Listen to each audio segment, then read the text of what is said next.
Hello, Yusuf. How you doing, my friend? Hopefully you're doing really well here today.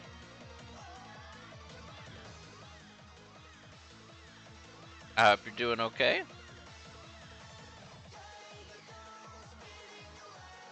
There we go. Let's do that.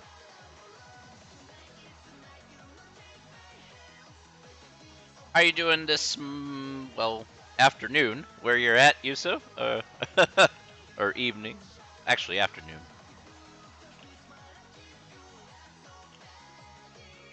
Hey, it's Cool Dad. Hey, Cool Dad. How's it going? How's it going, Cool Dad? The Cool Dad and Yusuf in the chat. Wonderful.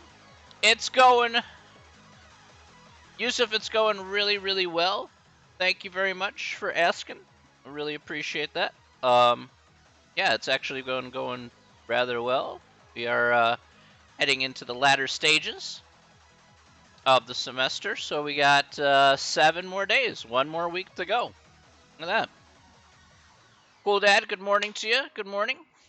Yusuf, you gotta tell me how things are going out there. I hope things are going very well for you.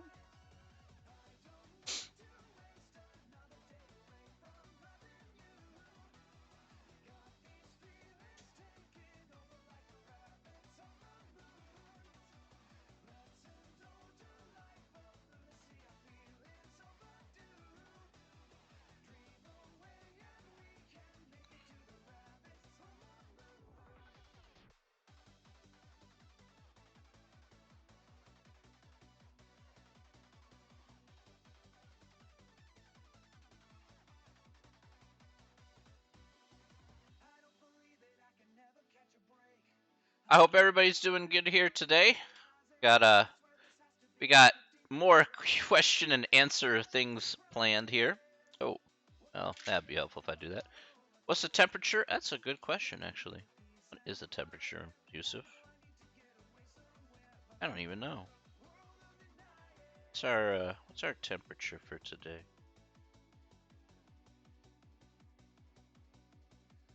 Check that.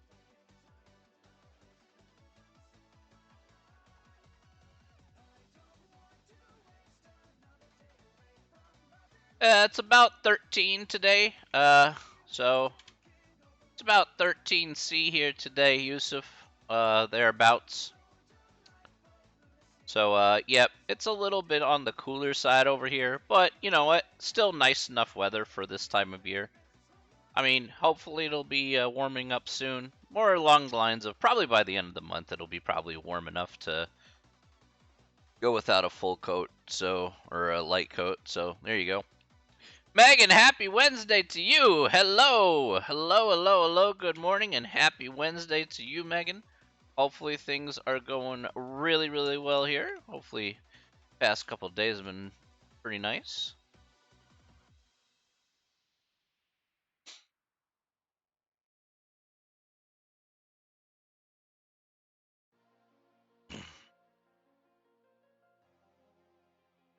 Two more finals. Which two finals?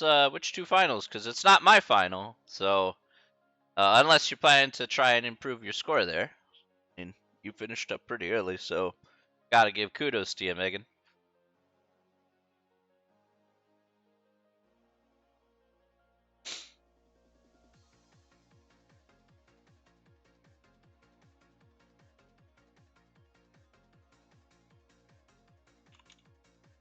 Another final in bio and a final for chem. Ooh, and I haven't done those subjects in forever.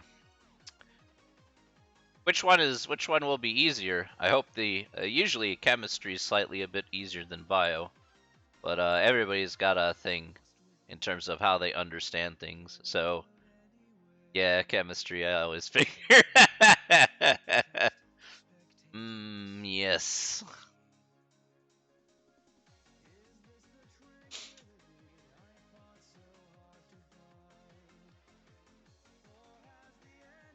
Yeah, you know, biology is one of those things that if you understand prefixes and suffixes, it becomes a little bit easier, but it's still kind of hard to kind of understand. Yeah, biology by far and away is much tougher than chemistry. Like, that's how I got by and by. I was like, oh, what does this prefix mean? What does this suffix mean? Oh, okay. Then I kind of know what this word means. It's like, all right, I'll give it a try, even if I don't know what I'm doing half the time.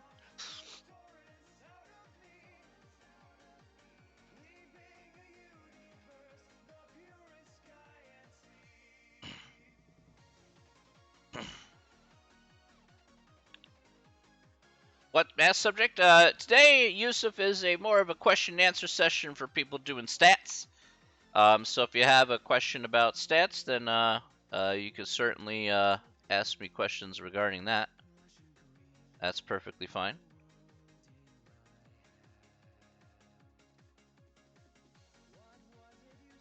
So, question: how do you do circumstances? Firsty, I'm not sure what you mean by that. Circumstances?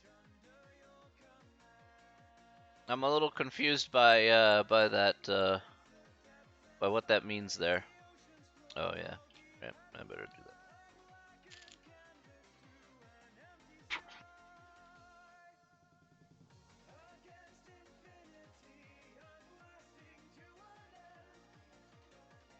that. Oof.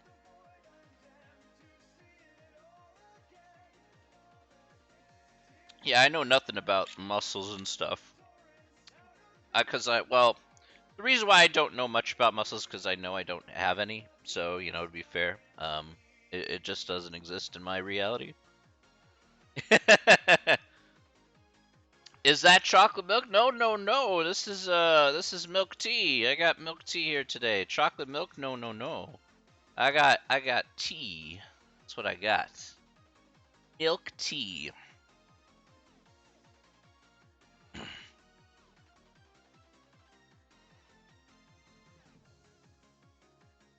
Yes, I need to wake up this morning just a little bit, so.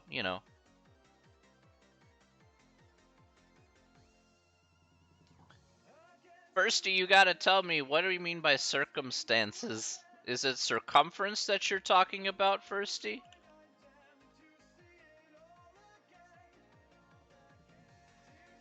Because if you're talking about circumference there, no, basically when you have a circle and you have a 5 and yeah, okay. I kind of thought about that. Basically, you have a circle and you have a 5 and you have to do a pi-like thing, and 5 times pi is decimal like 3 point. Whoa, whoa, whoa. Time out. Pi is an exact number, so you gotta be a little careful about that, right? So, like, if you're doing circumference, that's gonna be 2 pi r, or pi times diameter, right? But if you're doing area, that's completely different. So circumference here is equal to 2 pi r. So 2 times pi times the radius of the circle. So if you talk about circumference here, this is what it's always going to equal to. So think of it this way. Let me put it into perspective here. Okay. So, I have to shut those. All right. Let me bring this up here.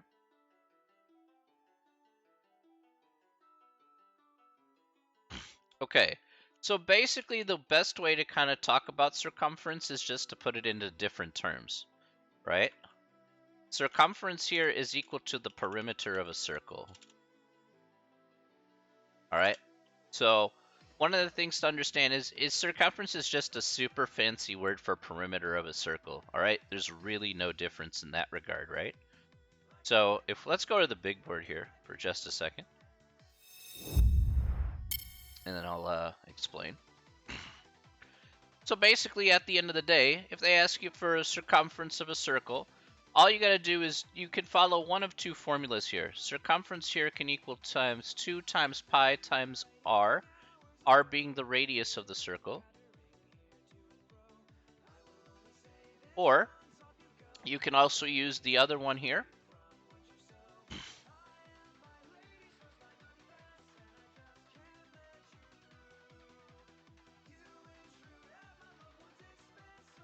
Yeah, so what it depends on is, of course, the shape of the circle, right?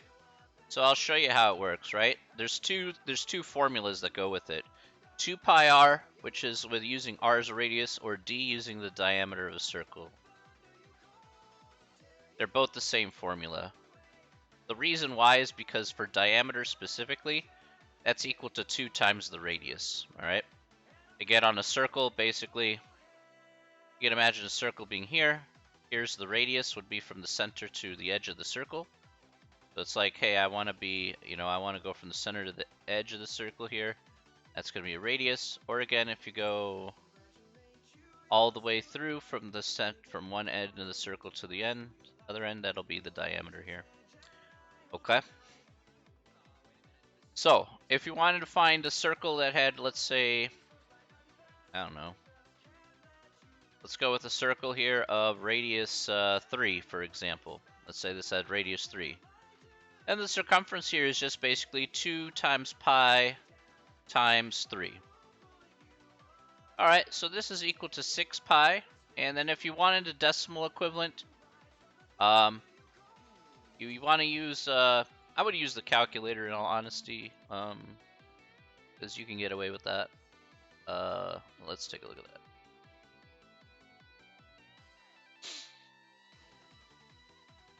I'll bring the calculator over once it loads up. And here we go. All right, so remember that pi is an exact number here in mathematics, okay? So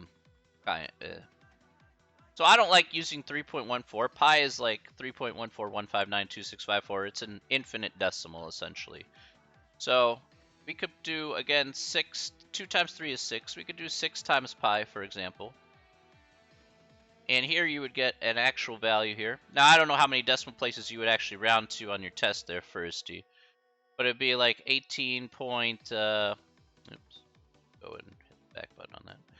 Be 18.85 if you go to like 2 decimal places, for example. And then in this case here, by the way, this is circumference here, i.e. the perimeter. So whatever units that you're using here, let's say this was 3 centimeters, for example, then this would be 18.85 centimeters, okay? So the units don't change in terms of how you want to express that final answer, by the way, Firsty. That's how you go ahead and attack those kind of problems in that case. At least in this instance. It would be another instance that we'll look at here. Anna, good morning to you. How you doing? Now, there is one more thing that I do have to acknowledge here, Firsty. I hope you're doing good, Anna. It's already a good morning. And look at all these people in the chat already. It's already a good morning. Can you believe it? 1 more week before this class is over. That's kind of crazy. Let's say you had a semicircle, and let's say you had a radius here. Let's call it a radius of, I don't know. We'll call the distance between here and here. This radius here is 8. Okay. You doing all right? Yeah, I know. Hopefully, have you gotten started on the test there, Anna? If you have, then great.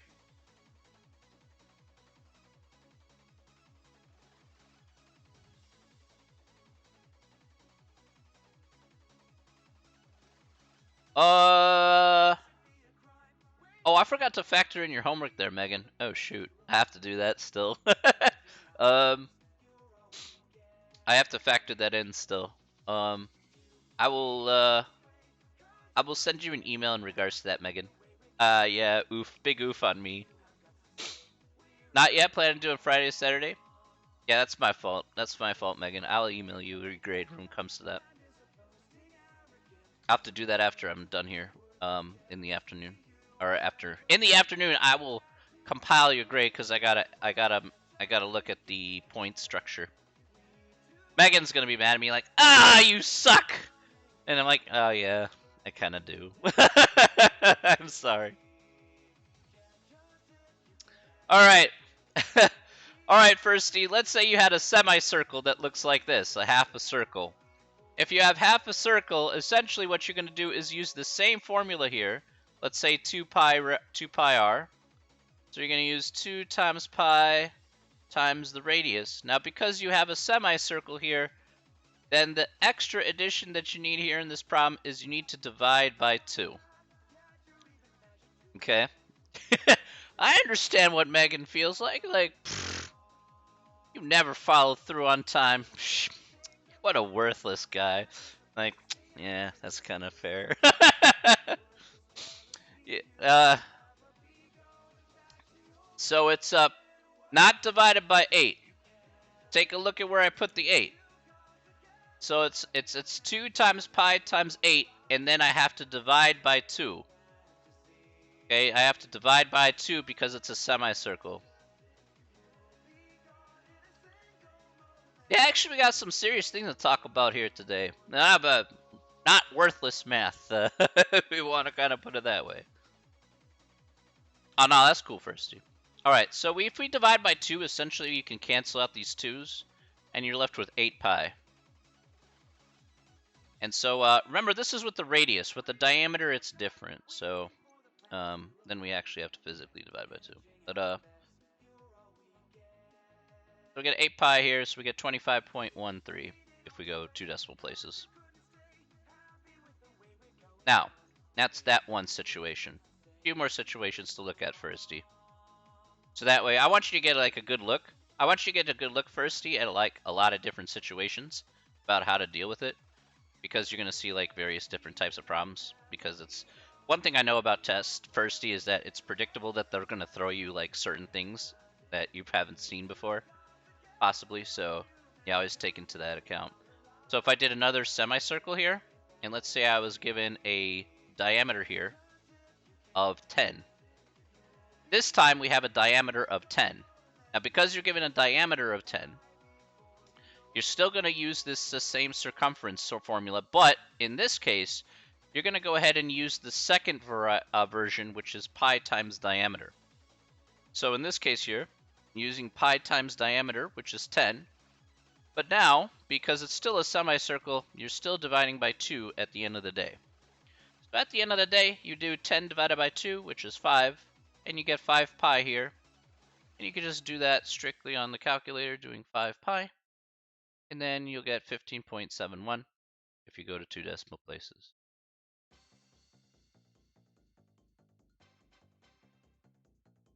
Okay.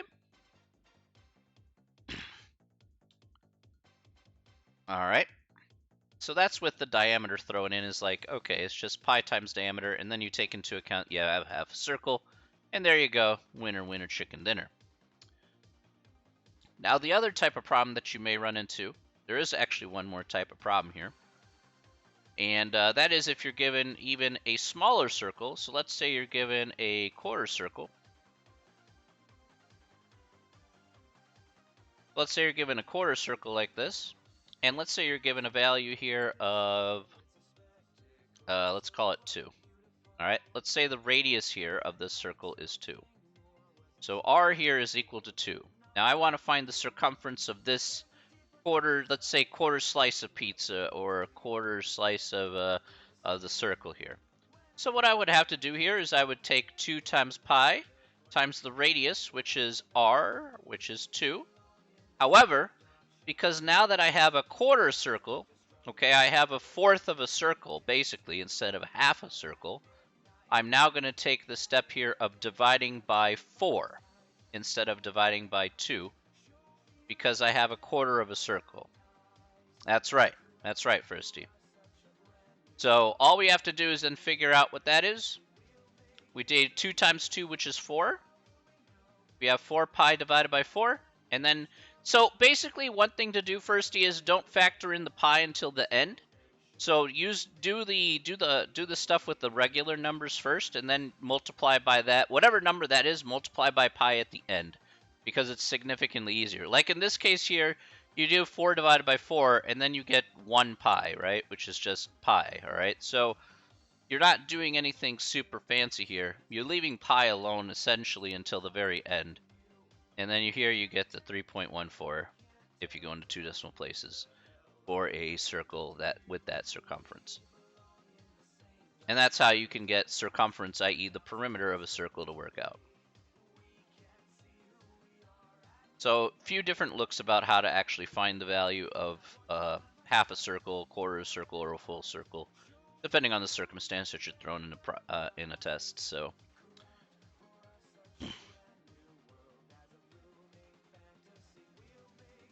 hey man, I want you to do well on your test too. I'm just throwing different scenarios that could appear on the test, so you know how to handle that. You could adjust to those problems. So hopefully I was comprehensive enough to kind of cover how circumference works and in terms of the adjustments you'll have to make for your calculations. Got to cover all our bases just in case, right? So, because you never know. Oh, right. I have to do that. Give me just a second here. All right, let me do this here. All right, let me go back to the screen. All right, it's time for intros. Let's do some intros, ladies and gentlemen. Let's do some intros. Okay, let's get started today. Welcome back to Wednesday, end of the week time today. So today, ladies and gentlemen, we are doing some Q&A, as was already pointed out here by Firsty. We have asking some questions, giving some answers, hopefully getting things done. Remember that the final exam is due in 1 week's time. All right, the homework is also due in 1 week's time at 11:59. Both due at 11:59 there. So be sure to finish it up, okay, in 1 week's time, and that's it. Then the semester is effectively over. Then you don't have to see my ugly mug anymore for the rest of time. Maybe. um, it depends. It depends. If you're wanting to come into my class the next semester, then it's not over. I don't know. Some people take my classes, so a second, maybe not a second time. Although actually, no, some people have. But anyway, you know what I mean.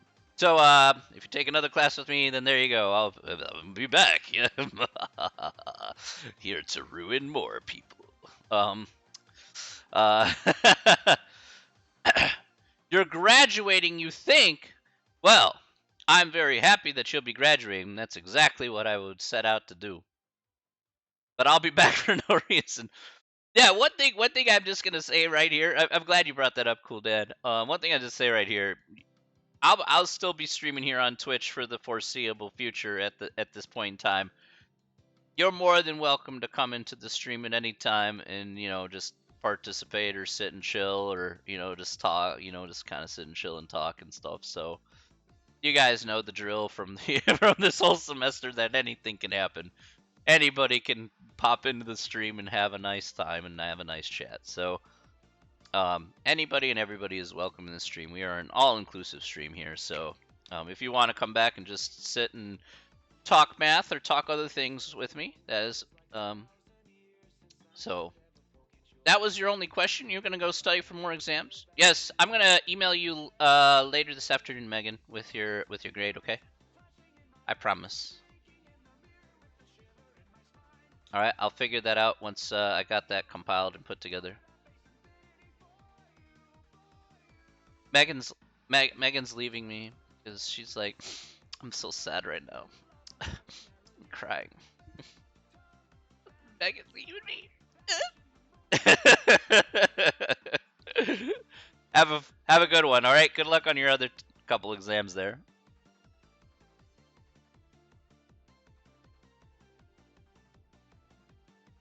All right. So I'm gonna take questions right now. If you guys got questions, you know that is exactly why I'm here. All right. Does anybody have any questions they would like me to go over specifically? I will certainly take those, or if you'd like to comment, make a comment or anything of that sort, please go ahead and do so. For those of you who don't know, been monitoring a very, very serious situation over here. So one that does affect a lot of people. So,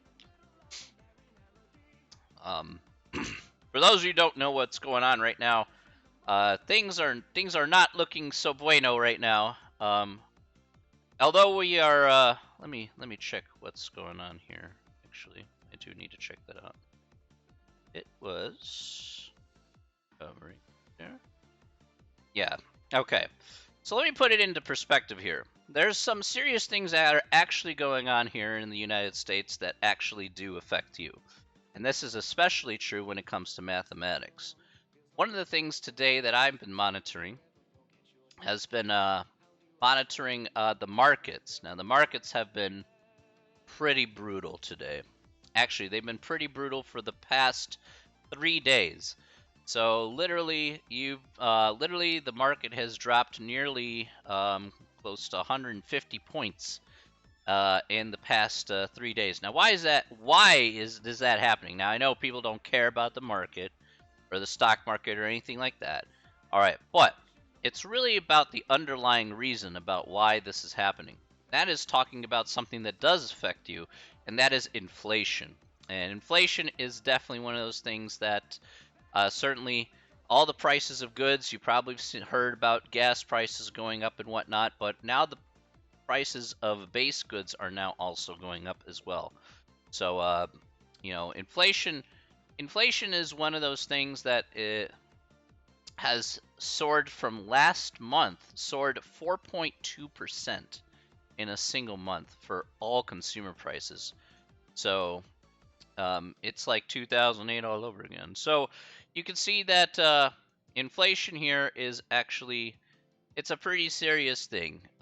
So, of course, markets absolutely hate inflation because it devalues the currency and stuff like that. All those people panic buying gas. Yeah, so gas is going to be another one of those commodities that was predicted to possibly be in shortage for the summer. So, I don't know how true that is, to be perfectly honest, because anything can happen with the supply chain. But really, the issues come from the fact that we're starting to get back on our feet because a lot of people are becoming vaccinated, right?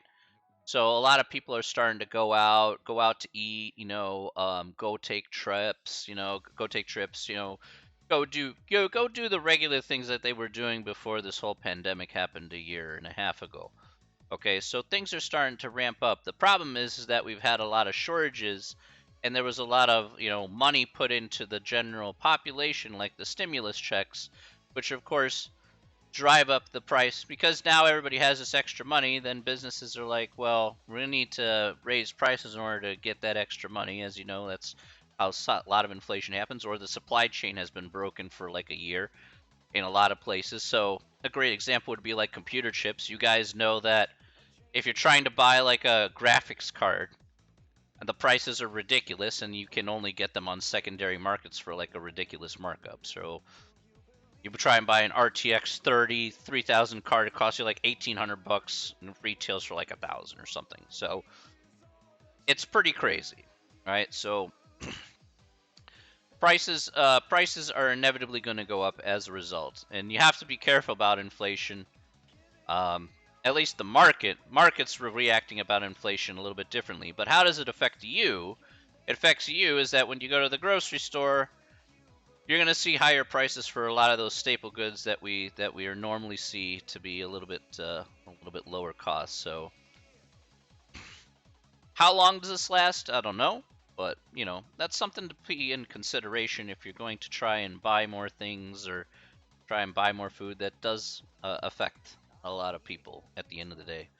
In terms of how the market reacts, because the higher the inflation, essentially that tells the government and the Federal Reserve, they say, okay, we're going to raise interest rates again in order to tamper out down this inflation, so not a lot of money is going to enter in the market, and that's going to be definitely a thing going into the future.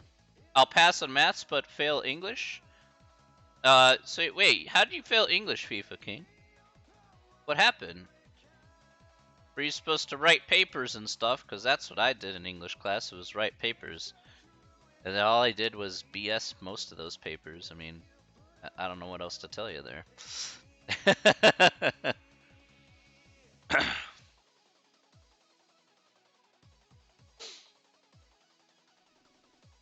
I haven't failed. I got my B's and C's in English class just because I'm like, I'm just like, gotta type up that paper.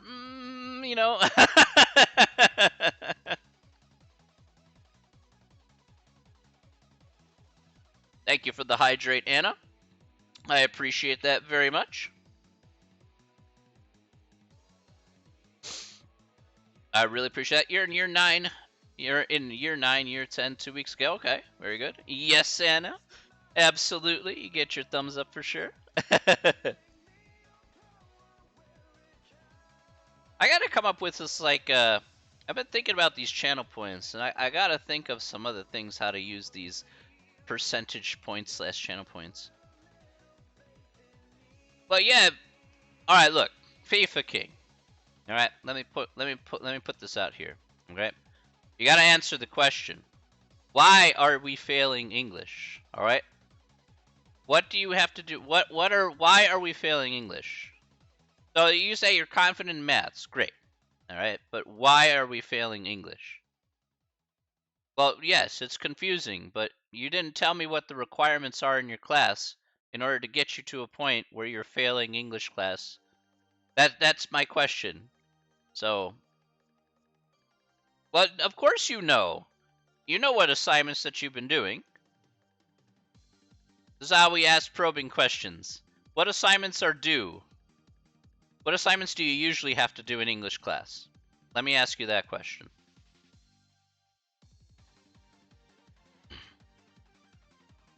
So you're saying you will fail English in the future. So you're just not confident in what you're doing in English class yet.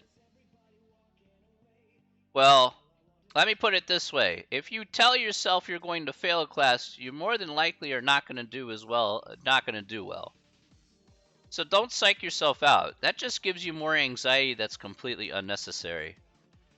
Yeah, you're not going to look. I wasn't going to do well in my English class. I have only ever gotten 1A in English ever. And that was out of pity from the teacher because I put a lot of effort into it. Because I actually wanted to try for once. Because I like that teacher. I'm glad you understand maths, right? There's some courses you're going to be super confident you're going to blow those classes away. Fine. Perfectly acceptable. You know, but I will tell you, if you just tell yourself you're just going to fail something, it's like a self-fulfilling prophecy. It's just going to happen. You don't want to do that to yourself, right?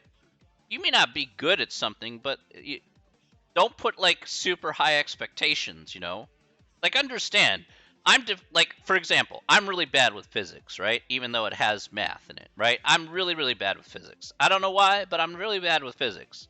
Now, if I practice with it, I could be better at physics, right? But am I going to put like a high expectation of getting an A in physics if I took another physics class? No. I'd say let me try for a B or a C. Let's see if I can understand it. It may take me more time to understand it, and I'm just going to do it that way. I'm going to put lower expectations, but make those my expectations as a realistic starting point and working my way up from there. I'm just saying, FIFA. That's how you wanna approach a lot of things. Sometimes you have to be realistic about your expectations. Don't think that you're always gonna get straight A's, but don't think you're gonna fail certain courses and just automatically just say I'm just gonna get an F. That really puts a lot of damper on other expectations that you have for yourself. So I'm gonna tell you right now, it puts more anxiety, and I'm gonna tell you one thing right now, FIFA King. This is actually true. The more anxiety you put on yourself regarding your English class, okay? The more anxiety you put on yourself in English class, that's going to drag your maths grade down, okay? Because then it's going to weigh on you, and you're like, I'm just not doing so well, and it's going to weigh down on you on your other courses. It's not going to go that well. You don't want to do that to yourself psychologically. So give yourself a realistic expectation and use it as a building block to hopefully go up from there. Or if it stays there at a BC level, you like your fast ass or at the BC level, okay, you get a BC level. All right, fine, great. Whatever a BC level would be in England there. So again, I can look that up. So C level.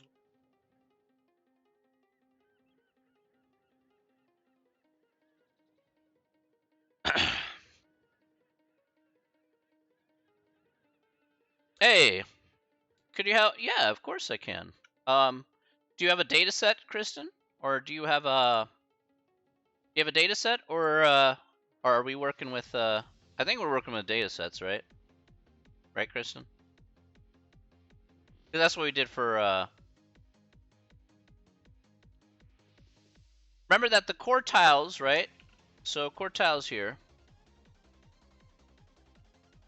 Here, I'm going to put this up here on screen, FIFA King.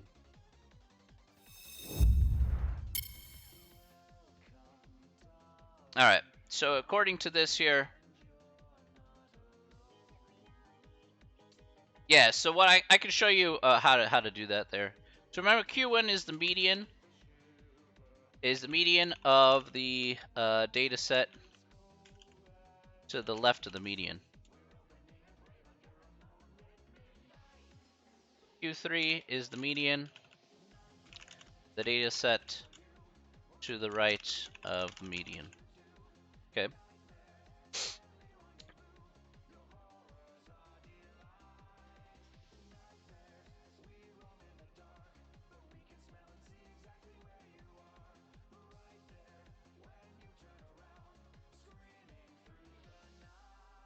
That's pretty good. All right, let me go ahead and show this off here to you, Kristen. All right, so to basically get this here, if we go to stat and we go to edit, now I don't know what your data set looks like here, but still. No, I mean to the right of the median. No, not the right of the mean, of the median. So Q1 and Q3 is you find the median first, and then you find the data set to the left of that median. You'll find the median of that guy. That'll be Q1. Then you take the data set to the right of that median, then that'll be Q3. So I do not mean mean here. It is median.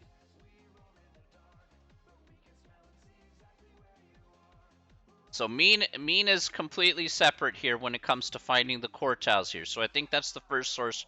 I think that's the first sort of confusion that you got there, Kristen. Is that you're trying to find the mean and then you're taking left and right of that. No, it's the median. I just want to be a little bit clear so that way you're not causing yourself more confusion than there needs to be. So let me go ahead and show you here. This is because I know what you're doing is like constructing box plots and stuff and putting that together. So you could put in like you can put in your data set in here, all right, in your list. So I'll just make up some numbers here, but you know, well, I'm not going to put it in any particular order here, but because I'll let the calculator do it in my stead.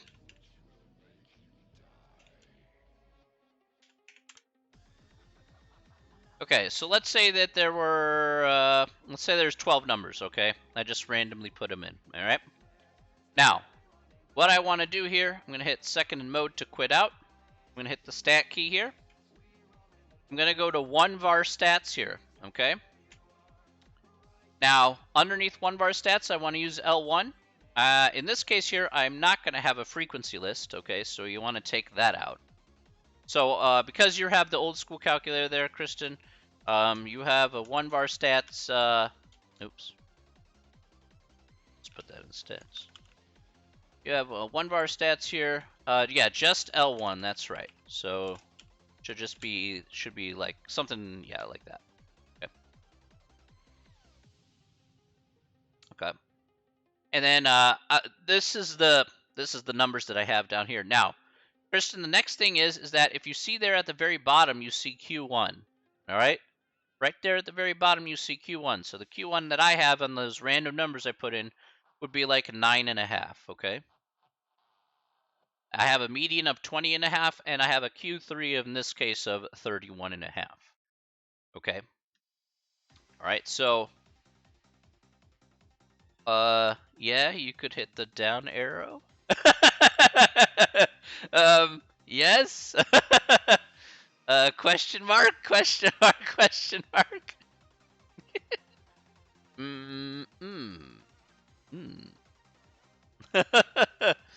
The answer is yes.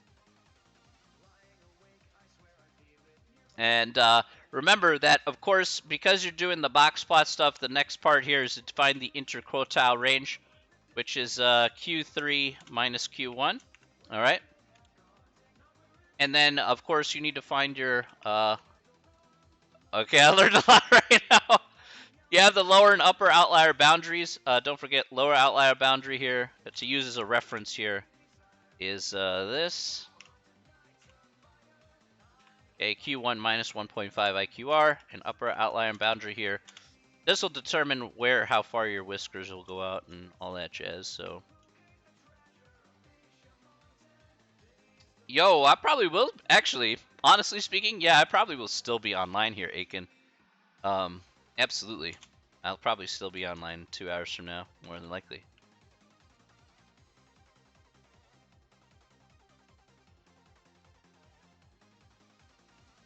Ah, come on. There we go. Upper outlier boundary Q3 plus 1.5 IQR. So, Kristen, you probably want to make those. Those are already in the notes, but if you kind of forgot, Kristen, about those guys as part of constructing the box plot, then at least you have those as like handy references just in case.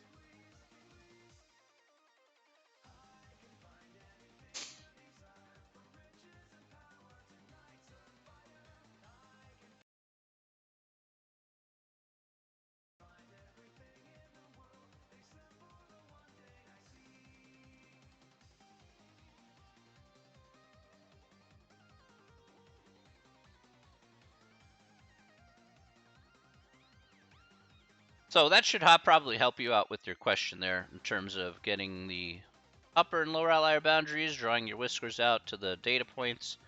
I would review again the steps there in that particular section from chapter 3. I think it's chapter 2 or chapter 3 that we went over that stuff. I think it's chapter. No, it was chapter 2? I think near the end of chapter 2? Something like that.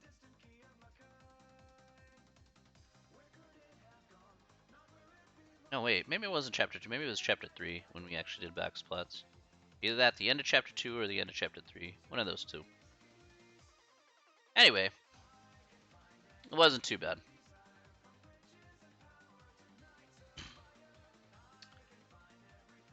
Woo!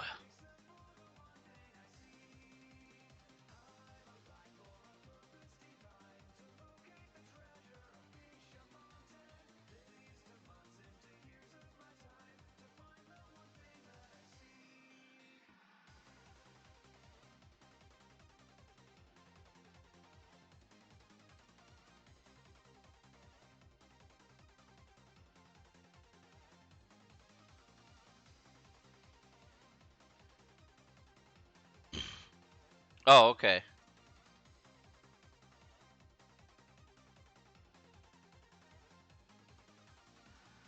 I don't know. You answer that question to me, FIFA King. If you want to watch A Christmas Carol, which is a very classic Christmas movie, then you can go ahead and watch that. It's the best advertisement of not actually owning a BB gun because, you'll put your eye out naturally.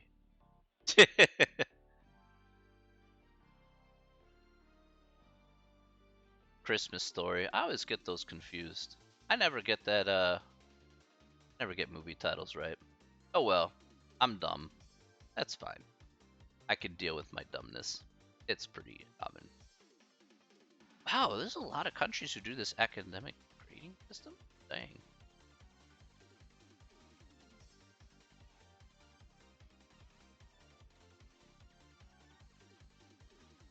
See what this is. Alright, so GCSE grade. How does this work here? Alright, so it looks like they changed it up in here in England. So that'd be 4, 5, 6. So 4 would be a C. 5 would be a C. This is actually really interesting. 5 would be a C star. What does the star mean? Okay, so I guess it's a high C. I guess maybe. 6 would be a B. 7 to 8 would be an A, and then 9 would be like a plus. Okay, so it's like a plus type thing. Okay. Really interesting. The A star was introduced in 2010. Okay.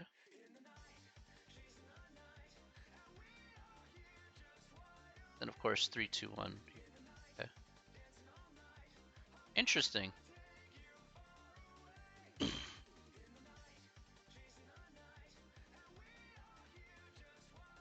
All right, so B is like 60 to 70.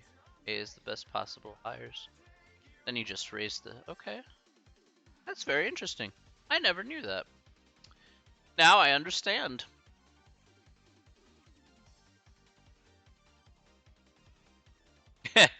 Hmm. I think this is wrong. Um, around 0% and above, get an A. Everybody gets an A. Yeah.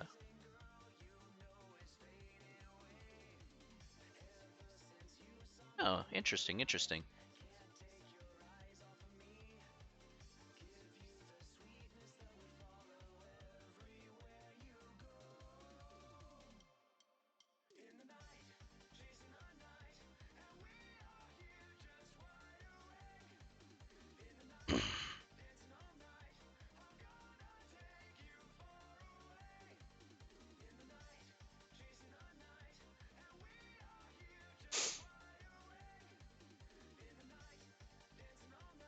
There we go.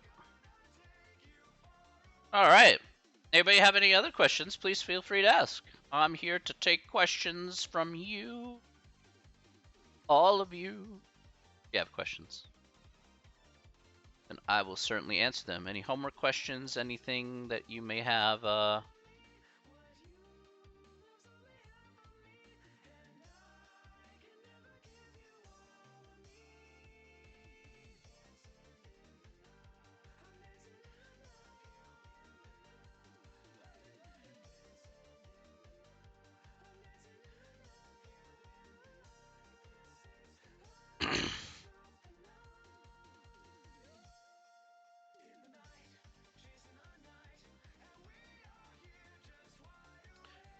Questions, anybody? Please feel free to ask. I'll put up the Thursday banner. If that's the case.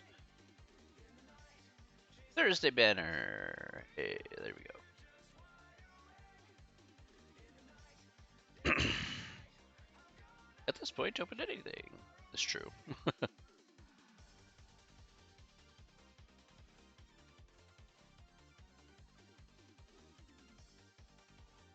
So again,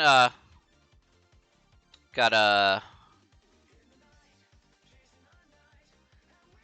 I hope everybody's been doing the homework there. By the way, has everybody been doing the homework there? At least finishing that up and getting that final done. It's fairly important, so be sure to wrap that stuff up again in 1 week's time. It's time. Guys, it's stuck with me for 4 months, nearly 4 months now. Holy smokes. Time flies by when you're having fun. Hopefully you guys have good plans besides doing this test. Hopefully you have plans for this weekend. And besides of course doing more schoolwork, it's always crunch time this time of year. By the way, as a reminder here, you will get your grades. I will be posting grades pretty much hopefully the following day after finals are over. So I'll be compiling everything on the 20th, which is the very next day, and I'll be at least putting grades in the grade book. One thing I don't have control over though is of course when they'll post it to your account. So administrative side does that. I don't have control over that. So please do understand that I will not have control over anything in regards to your grades posted to your student account. That's administrative side, but I will try and put them in the gradebook ASAP. I have a lot of calculations to do, so lots of entering in things in the D2L book. But I made sure that you will be able to see your D2L grades. By the way, I extended out the last day that you can see your D2L grades, which is going to be like that following Monday. So you'll have plenty of time to log into D2L and take a look at your overall breakdown of your grade and everything like that with all the bonus points and all that jazz kind of put in. So you should be just fine there. Just in case, of course. So if anybody has any questions, please ask. Please, whatever you like. Any questions, okay. So ask away. Ask any question you want. I hope to provide an answer. Ask any question you want. That's perfectly fine. Who's in here today? Oh, let's see. I see I see Ninja's in here. I hope Ninja's still in here. Let's see, if you're gonna be on in 2 hours, you can try the practice. Yeah. It's gonna take you longer to there's no practice. Okay, cool dad, there's no practice final. Okay, there's no practice final, cool dad. All the questions for the final exam I got from the pool of problems in all the other 3 exams. So in order for you to do the in order for you to practice for the final, you need to do the practice exams and go through those questions. Because what I did was I took the pool of, there was a pool of 3 attempts. So understand. All right, let me put it out here. There's a pool of questions. I just took exactly the questions from all 3 of the previous tests, okay? So the pool of questions was 80 questions, right? I cut 35 of those questions, okay? So now I have 45 on the final. All right? So there's 45 questions on the final. All those questions come from the previous 3 exams, all right? So I'm giving you a pool of problems. You try out those pool of problems, and 45 of those 80 questions are going to appear on the final. You have 12 hours of which to finish each attempt. And you get 3 attempts. Okay, and of course, just as always, best score wins. All right, so one of those things that I certainly do recommend you to go ahead and do. Yes, you get 3 attempts, so it's not just a one and done sort of thing, but there's no practice final because all the questions come from the tests before. So that's why, cool dad, all the practice exams have been reopened, okay, because then you can go back and try those. And you could go through question by question, right? I had to cut 35. I cut 35 questions. I couldn't cut any more because I wanted to be as comprehensive as I could. So that's as far as I could technically go. So it's a little bit over half, but not by much. So do give yourself some time there, cool dad, to get a good grade, okay? Don't wait until the last minute. This isn't one of those. I'm gonna recommend here to people taking the final, do not wait until the last minute. It is not intended to be waited until the last minute. It will not end well if you try to do it at the last minute. All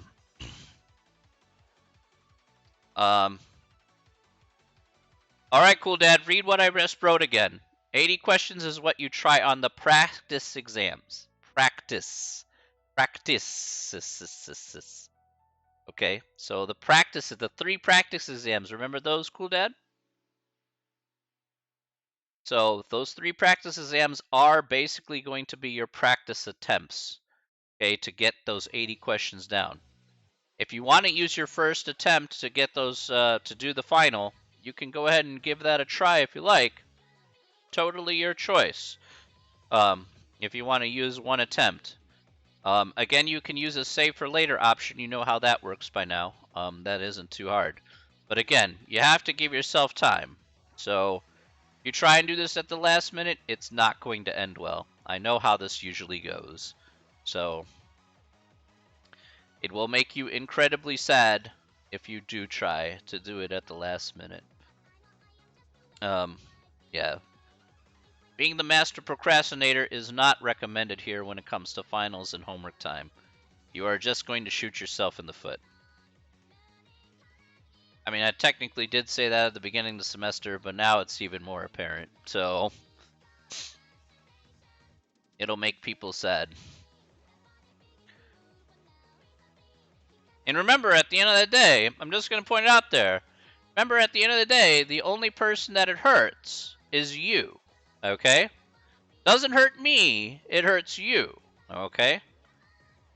I'm neutral on the subject because I have to be neutral, right? I want to see you do good, but I'm going to play it neutral, all right? Because I'm not the one in charge of your own choices, right? As I said before, all of you are adults in my class, so you make the choices for yourself at the end of the day. I can only encourage you to go so far, but you're gonna have to do the other. You have to do the other part. You have to meet me halfway. So I'm gonna encourage you to do it, but I'm not gonna make you do it because it's your choice at the end of the day. I just want to see you succeed. That's my personal bias. But I'll be as neutral as possible on the subject in terms of just getting stuff done. It's on you.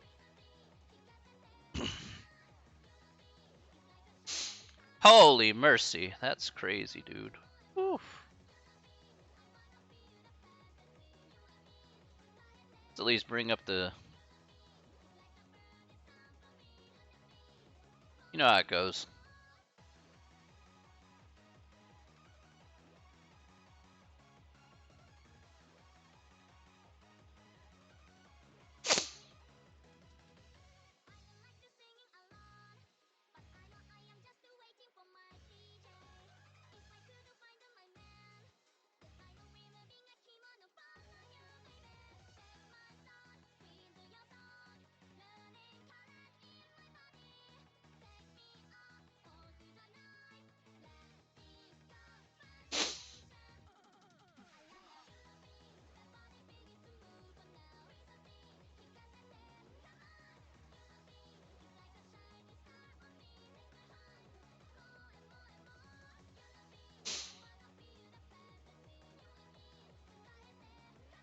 Any other questions anybody else has, please feel free to ask.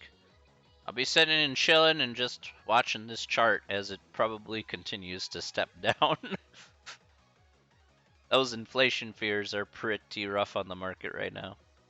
So this is the S&P chart here, and I'm just kind of casually watching. You can always change this to the other mode. Change it to dark mode. Like dark mode. It doesn't do much, but still. There you go. Boom.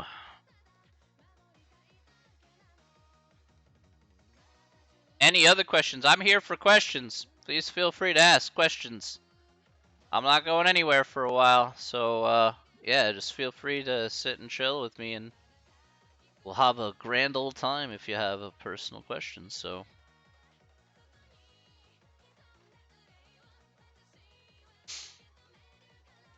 buying opportunities.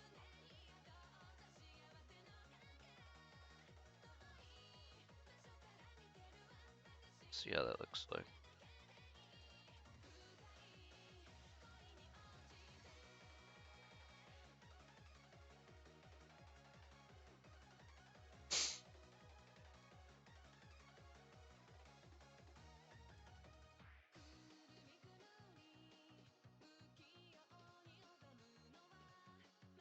Interesting.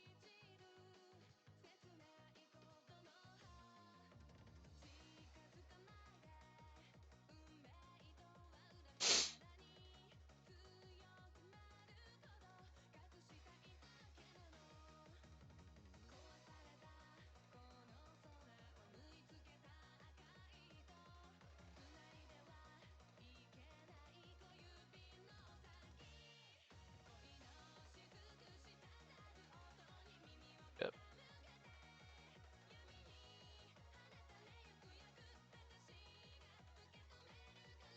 Let's see here.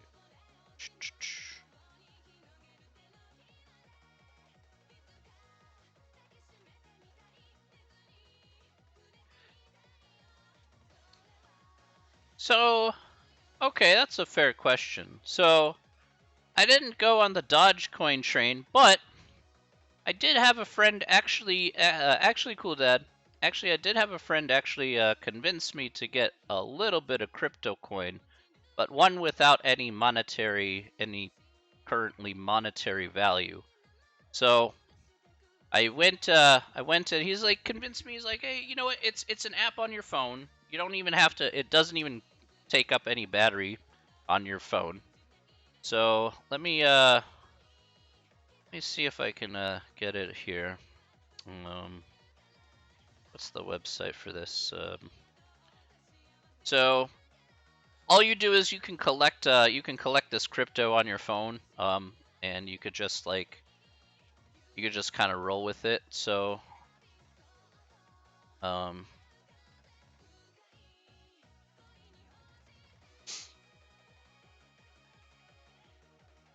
see how this works here. Okay. All right. So, uh, what it is it's called Pi, Pi crypto coin. So, um,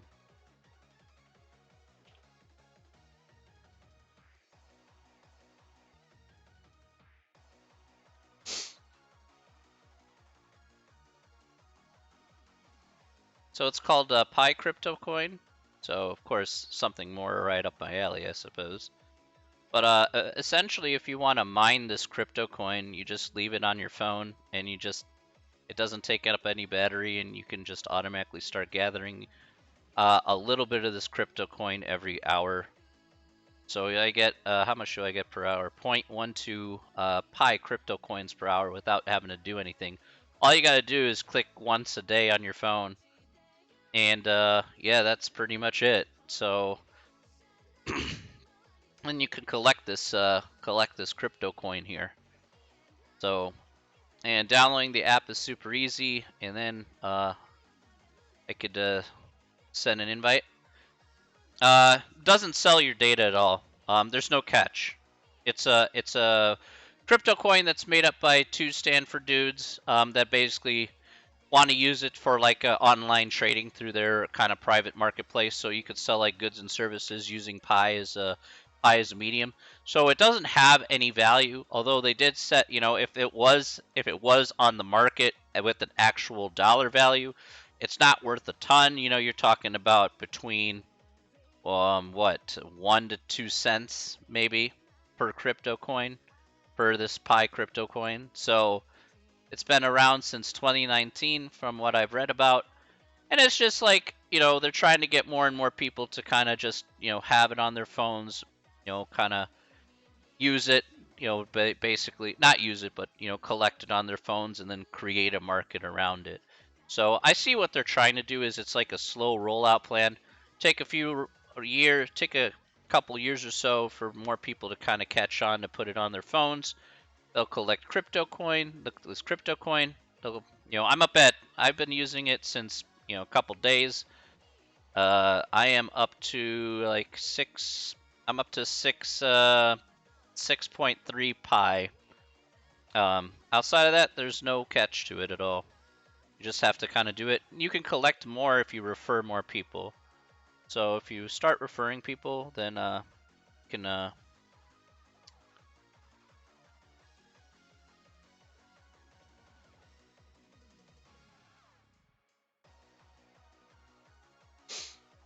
So that's basically it, yeah. Now, I'm not going to tell you should or shouldn't download the app or something, but it took like 5 minutes to kind of set it up, and that was about it. So, I'm still, of course, I decided to try this because, in all honesty, Cool Dad, I was like, you know what? There's no monetary aspect involved. I'm not buying or selling Bitcoin or things like that.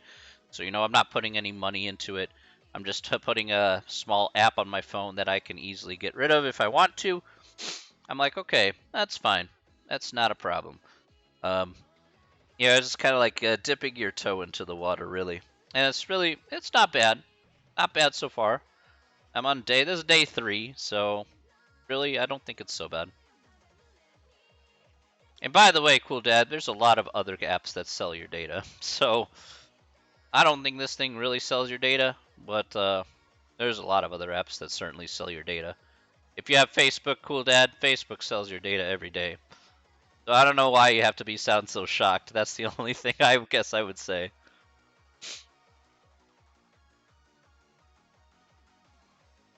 You should know that by now, right?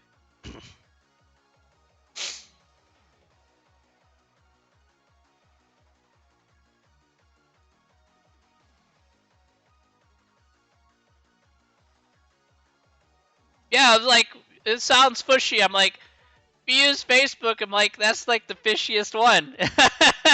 I'm like, I'm like, Facebook kind of sells your data, so it's like a lot of websites sell your data just to third parties for like advertising or whatever. But it's like that's like at this point, it's so perfectly normal that you're used to it, right? So it's really like not anything new, to be perfectly honest.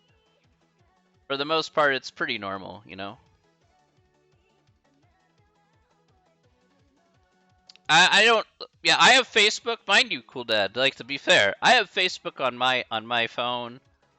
I use it, you know, just kind of reading some people's posts, but I rarely ever post myself. So Facebook gives me a good cross section about, you know, kind of where the country kind of is, at least what people are thinking. So I use it just to read the timeline, but I never post there myself. And there are very strict rules about why I don't post there myself, obviously. So I think it ain't the greatest. So I don't like posting like a bunch of stuff on social media anyway, cool dad. I think I've told this to people before, but if you validate yourself through social media, then there's a problem. Like, you're basically trying to get other people online to validate you. I'm like, you don't need that. You can just do. You can have words and actions to reflect good intentions and good actions, and actually see it through. I don't need to like broadcast it over, you know, every social media to tell them that. You know, and everything and everyone, everybody's just on edge when it comes to social media anyway. So I'm like, I'm not really gonna broadcast everything all the time.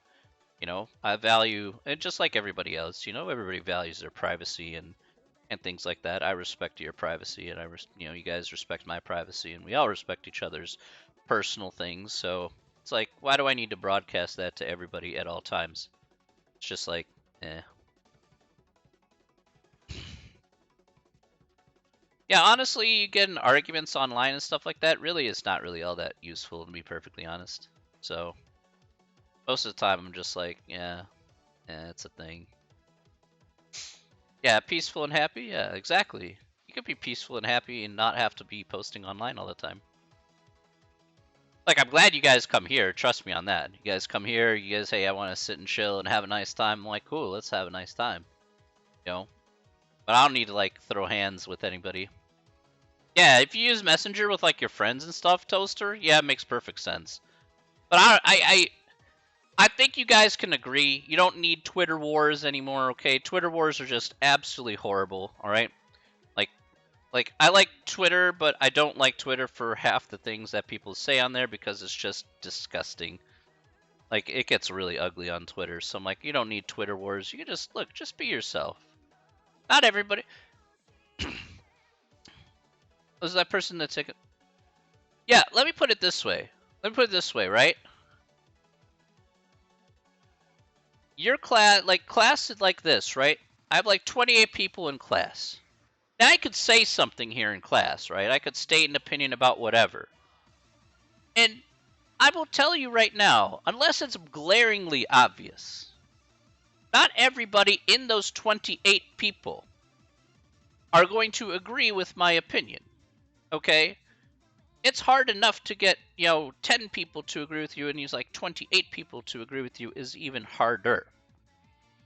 You think that's going to fly on Twitter? I mean, everybody, even if you do something with the best of intentions, somebody's going to twist it around and turn it on you, and they write something crazy on Twitter, and then this whole beef goes off, and then you get a whole lot of drama for no reason. Like, seriously, nobody's going to agree with you every day. Yeah, so that's why I don't care about cancel culture, because it's like, it's just at the end of the day somebody who disagrees with how you do things. Okay, you know what? That's your problem, not my problem, because I know why I did that certain thing.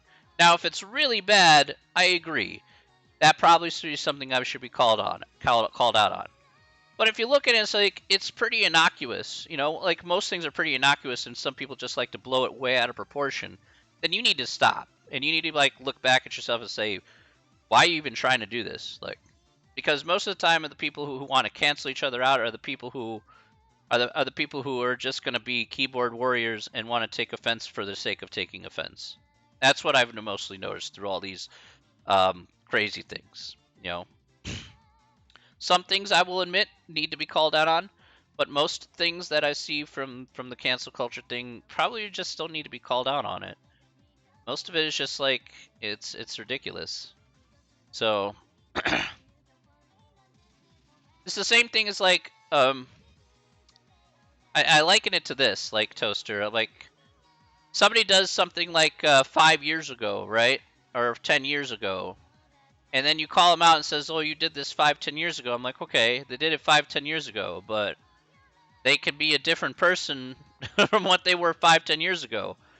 It's like, why are you going to call them out on that? Because of the fact, oh yeah, they did it, and they'll admit that they did it. Sure, they said those things on Twitter, or whatever. I'm like, great, fine, you did it, you said it.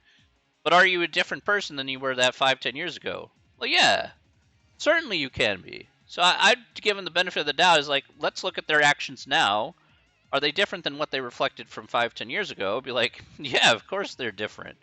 You know, like it's the same thing as like you could be an edgy teenager at the age of 15, 16, 17, 18, and you're a completely different person by the time you're 25, 26. It's like there's a huge difference between those two things.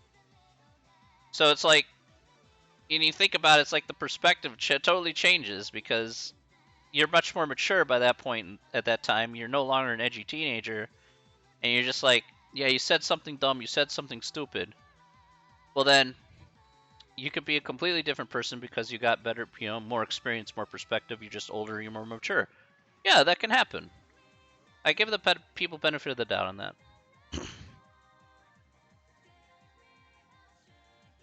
Yeah, exactly. Let me full disclosure for you, Toaster. Things that I said in junior high that were acceptable language back then in junior high school would definitely never fly today, okay? Ever, okay? And should never be said. I have never uttered those words, since during that time. Um, those things were not acceptable today, but they were back then, back in the 90s, like they're it was perfectly fine to say those things.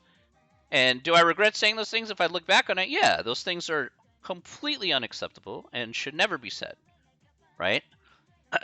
But that's how things were back in the 90s. Now, of course, today you're more educated, you're more aware, and you know not to say those things. And of course, in the past, 30 years, I haven't said those things. So, should I be vilified for something that was completely normal back in the time I was a junior high student? No. Okay? You learn from it and you move forward and you're a better person because of it, and you've learned to move forward. Like that's it, and that to your point, that's exactly right. James Gunn did it a long time ago. It's a long time ago. If he consistently kept doing it afterwards, that's one thing. But if he hasn't done it since, then who cares? That's the one thing. That's where I kind of draw my line, to be perfectly honest.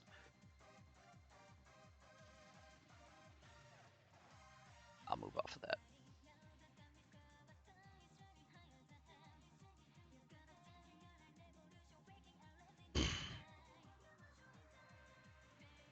I think people can change. I think people can be educated. I think that's why I'm an educator, because people can change, people can be educated, and people can learn to adjust themselves, to be better. But you can't just assume everybody is guilty right off the bat. You can't be like guilty until proven innocent. That's not how it should work. It's like your current actions and your current words should reflect about who you are now as opposed to what you were before. So I would like to think, I would like to say that that's what I think you guys reflect. It's like you guys reflect those things that you are now. What you did 5 years ago doesn't matter to me. It's who you are right now, and then how you can build upon that. If you do something wrong, we call it out and we talk about how you can change and be better. But I don't tell you, you know what, you should just lose everything because you're this, that, and the other thing. Like, now, after that point, if you don't want to do it, yeah, I get it. Then you can accept the consequences as is. But hey, that's on you after that. Yeah, except about certain times as well as the way people. Yeah, exactly. People change over time, and circumstances are also different as well, Toaster. To be fair, so All those things are very important when I take and do that under due consideration. So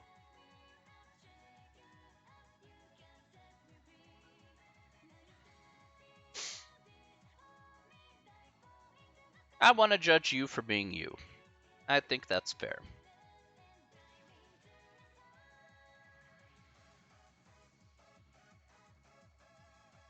That's why, in all honesty, I'm not super super difficult.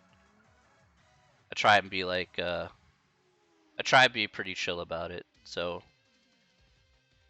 I believe people can change, and I believe that people can be great. People can be better versions of themselves. I think that's cool.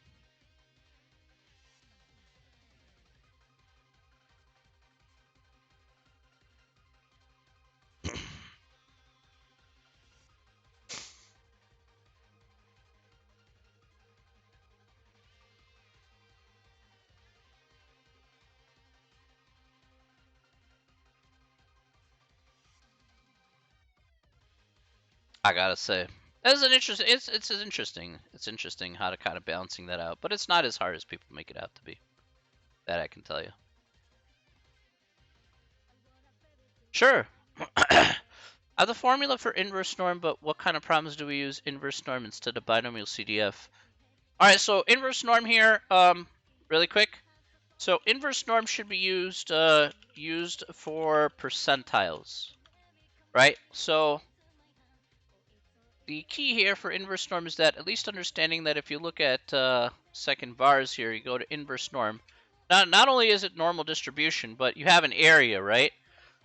So if you're looking within the first 5% or the 95th percentile or whatever, you're going to be looking and using inverse norm underneath that circumstance. A binomial CDF here is if you're given like those problems there is if you're using like the exact or again more than or again less than in those cases. So if I said what's the 35th what's the 35th let me write this question, just a sample question here. What is the 35th percentile, okay, of with a mean of 10 and a standard deviation of 2.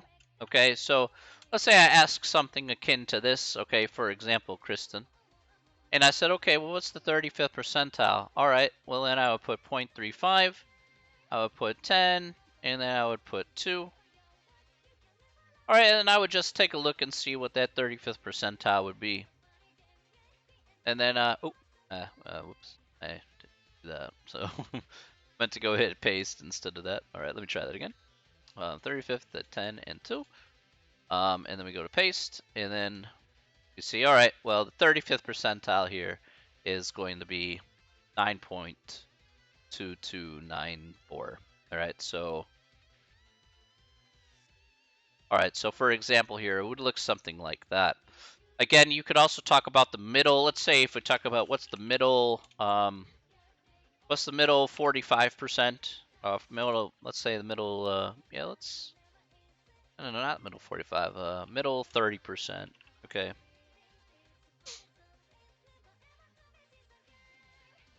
Let's say they talk about what's the middle 30%. Well, the way it works for the middle 30%, for example, in this case, would be you just draw a little picture here. Here you have 30%, all right, between these two sticks. That means you have 70% left over. So essentially you have 35% here, and you have 35% here. So all you do is take, since you're using the old school calculator, Kristen, then you take in 0.35 to the left for that one, and then you can add it to actually you can take 0.65 here and subtract it by 0.35. So if you want the middle 30%, for example, like with the same mean and standard deviation that I give you, then you could have this. So second in bars, inverse norm 0.65, and then we can subtract that by another inverse norm if we wanted to. Now this is applicable for you. I know I could do center, and that would be easier for me to do, but I know for your calculator there, Kristen, that's why I'm making this adjustment to show you how you would do it on your calculator specifically.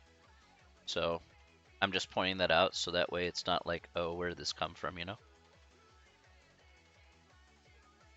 And so here in this case, I get 1.54.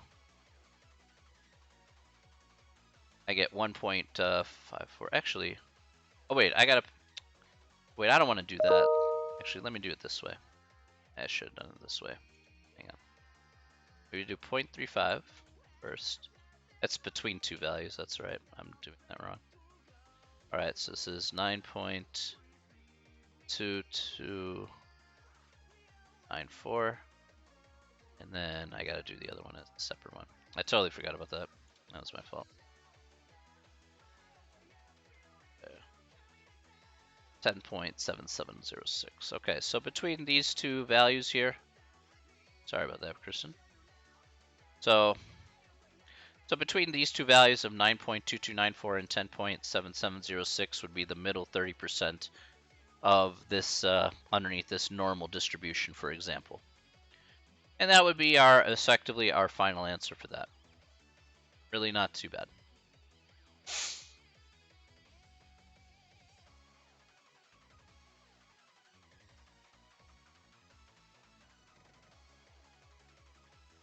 Yeah. So, yeah, I missed that part there. And the old calc always tailed left. That's correct. Yes, that is correct.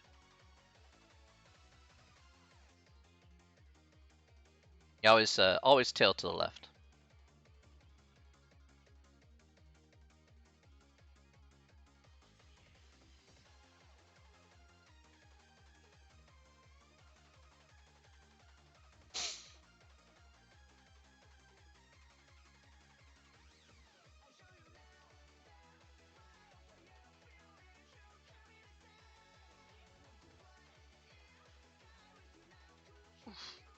That's brutal.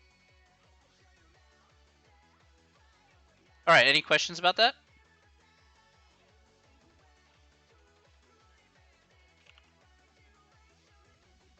Okay, and the 65% is from the higher end of the curve. Yeah. So what I did is, the 65% here was 35 plus 30. That's how I got the 0.65, for example, and the 0.35.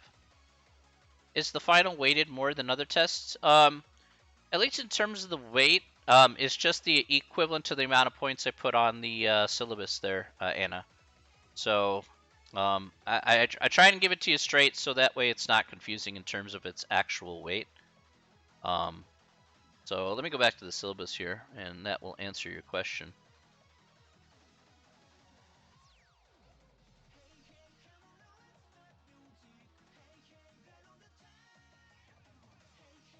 Oh, whoops, wrong syllabus. I got the other one. All right, so I put the final exam as like 200 points here, Anna. So that's the way it'll be weighted. It's exactly the amount of points that I put here. So nothing too fancy, I promise you that. I try and give it to you straight. So it's like it's worth 200 points, and that's it. It's as simple as that. So whatever percentage you get on the actual final, I will double that essentially, and that's the amount of points you'll get overall for the final exam. So you get 90%, I'm giving you 180 points. Okay, for example.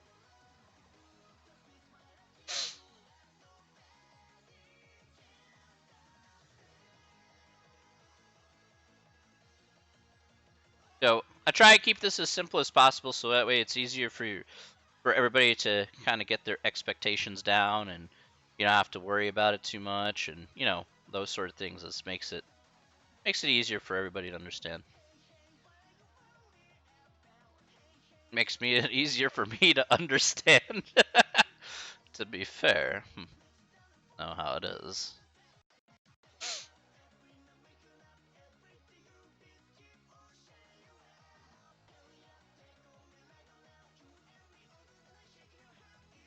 Again, feel free to ask questions if you like.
Let's see here.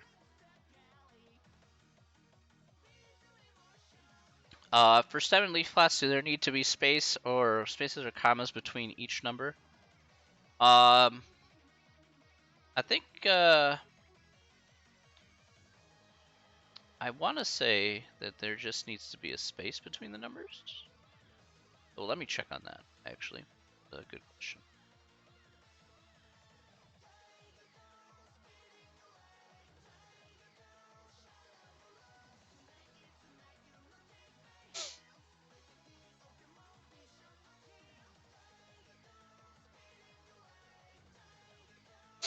Gotta go? You have a great rest of your day as well.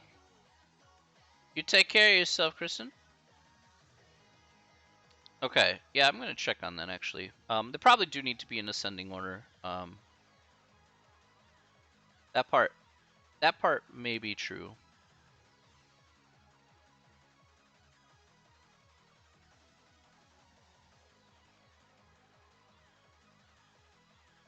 Oh, yeah, I forgot. I forget I gotta turn the dark reader off for these problems. I can't see the numbers. Be like, alright. Here we go. Let's see. I'm just gonna do a view an example for this. Okay, that's nice. Alright, so I think they want. Alright, so I'm looking at this here, and they think they just want spaces, cool dad. And they just want it in ascending order. So if I looked at this here, then I would say, okay, if I look at each one here, I put 7, 2. I just kind of go in order here. So I put 2, 3, 3, 7, and 8. So just like that, cool dad. If I'm putting it in ascending order, right? Let's look at ones. I got 7, 0, 4, 4. Okay, so I got 0, 11, so 1, 4, 14, 14, 17, 17. Okay. Oh, I got a 15 as well. 15, 17, and 17. Okay. Let's see about the 2 here. So I got 24, 27, 24, 20, 25. So at 20, got 24, another 24. I have a 25 and a 27. Okay. 30s. Let's see. I have no 30s in the first row. I have 2 39s in the second. But 33 third. So 3, 9, and 9. 40s, I have a 41 in the first row. And I think that's it. So let's check this. Oh, at least one answer is incorrect. Oh, I guess I got the ones wrong. All right, so let's check that again. So I got ones there. I got a 17, 10, 14, a 14, 15, and a... Oh, I'm missing one 14. That's why. Okay. There we go. Got to add one more 14. There we go. All right. All right. So as you can see here, Cool Dad, that essentially I just to put spaces in between them, and that marked it to be correct. So you should be pretty peachy in that regard. Okay? So that should hopefully confirm that you've seen it here on screen. Cool.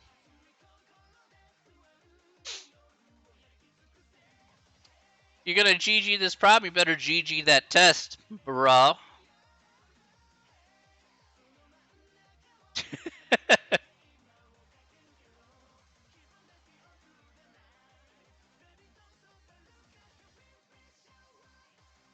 Better GG this test. I have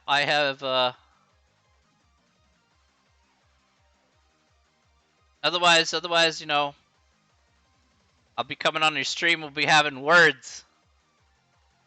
Let me be clear. You and I will have a long conversation.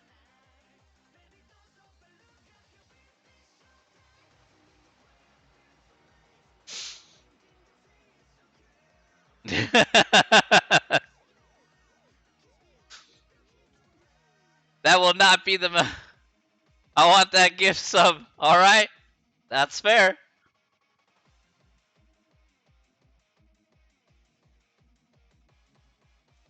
I tell you what, cool dad. I tell you what, cool dad. I'll make a deal with you. Okay? Let's do a deal, cool dad. All right. All right. I will do a deal with you. If you get an A on this final and you do all the homework, right? Let's say you get an A on the final, get an A on the homework, cool dad. I will gift you 20 subs.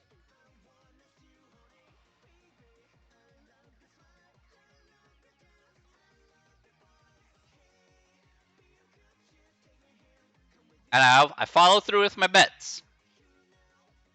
You get an A on this final, you get an A on the homework. I will gift you 20 subs. Okay?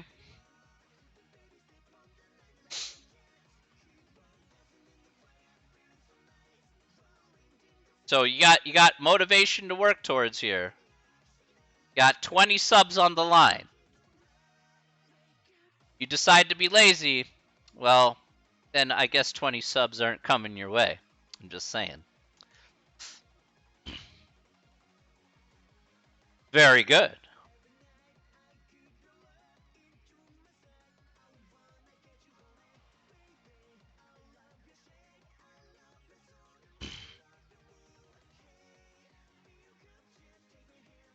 If you exceed my expectations, cool dad, there may be more gift subs.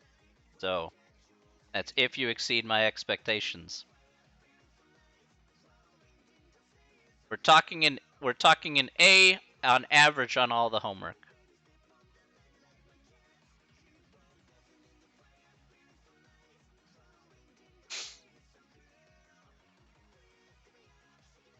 I could bump that up to a few more gift subs there, cool dad, if we go.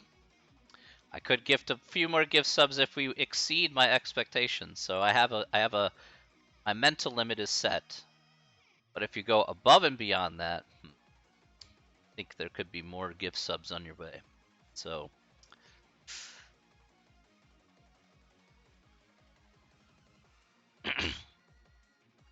you got 1 week of which to do it, cool dad.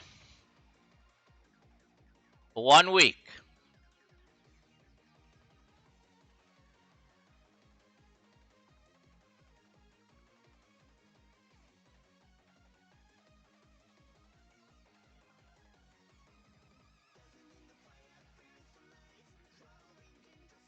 It's not too bad, I promise you, okay? Pretty straight chill, you know? I make this promise now because this is I always follow through on my bets. So regardless if it's good for me or bad for me, it doesn't matter. Okay, doesn't matter. What matters is that I follow through. So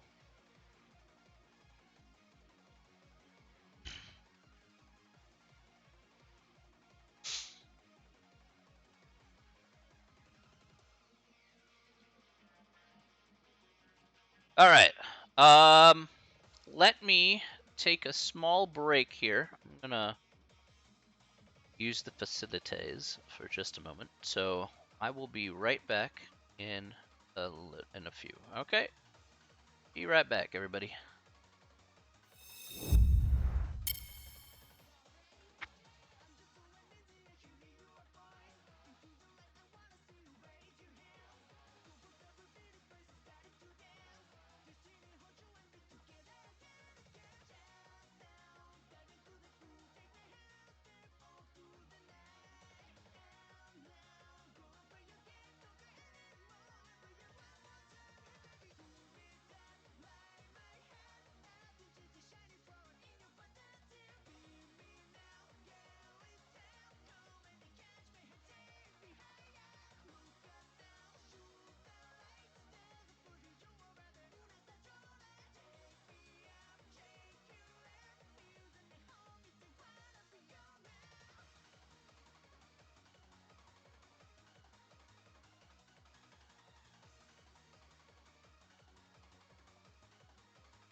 All right, I'm back. I'm back. All right, hello everybody. Sorry for the delay there. All right. We have a few people who came in. Maybe. I don't even know. Well, that's okay. Probably gonna be just doing some work for this, so I have to answer an email. I put that. I didn't delete.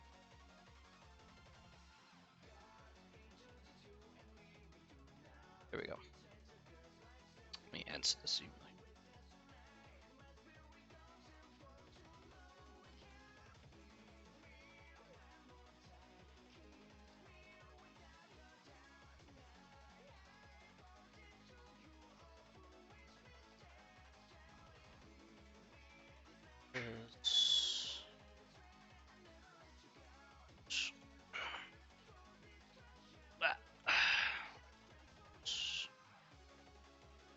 Check that.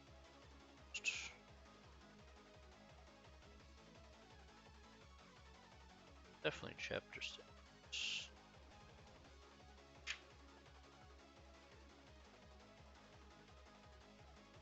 I know.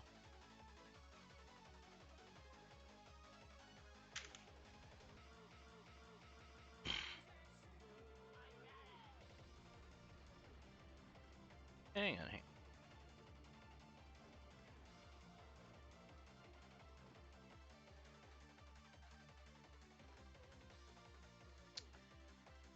Gosh.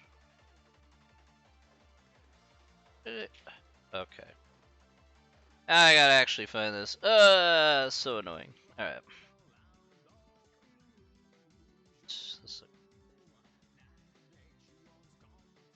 applications in. It's nice.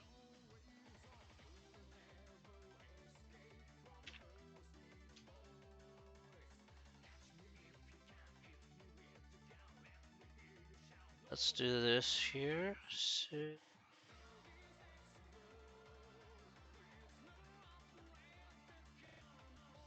There it is.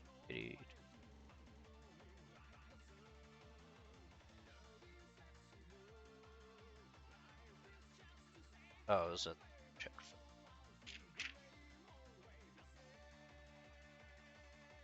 All right.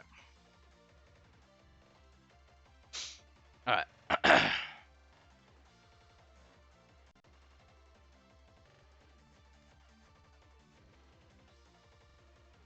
It's 2.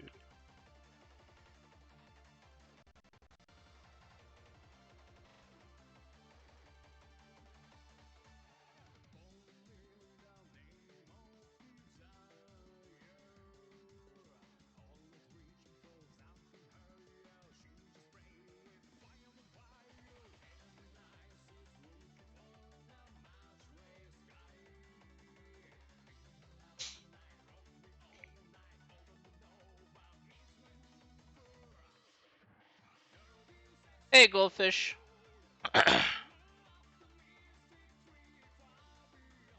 Hey, goldfish. Let's see. Yo, thanks again. I got the other day. I used that in my tests and I got right. I got them right. Like 10 of them. Wow. 10 of them. Nice. Everyone else got. Oh, well.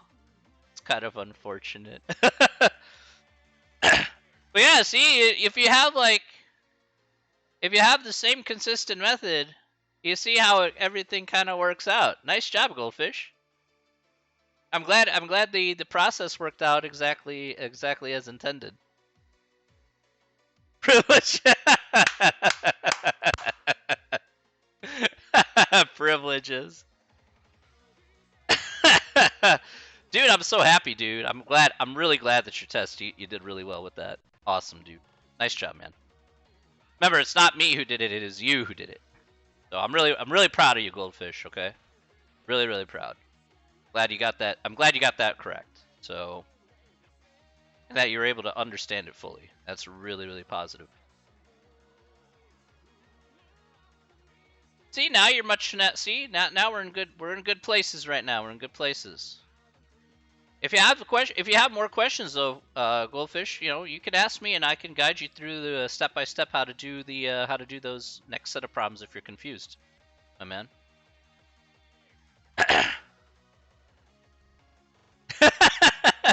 My teacher asked I said her privileges.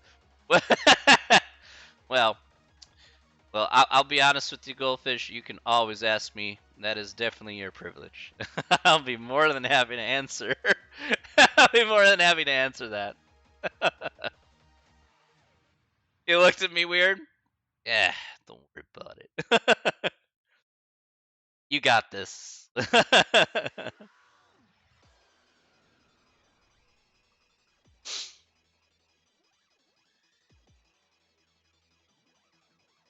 They should have been better.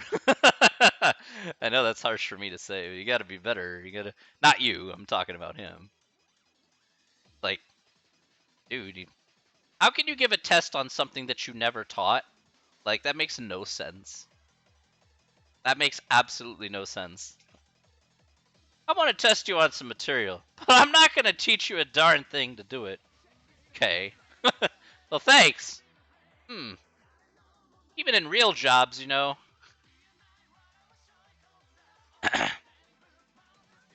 I got you. I got you.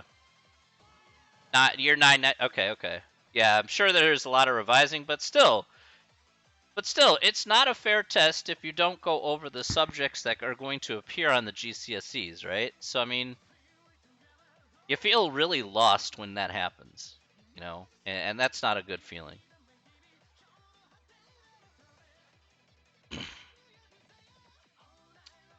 What do you mean by send loads of people out? Like they're misbehaving or something like that? Like sending them to detention or the headmaster's office or something like that? Okay,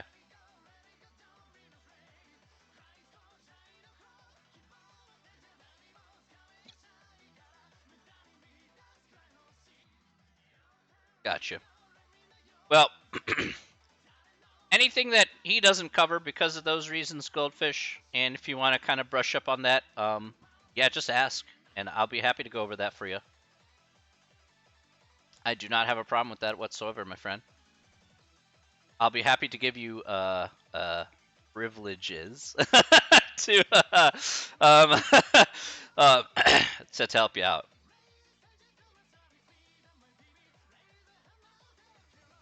Yeah, you know me. I got you the maths hookup, my dude. That's how it works.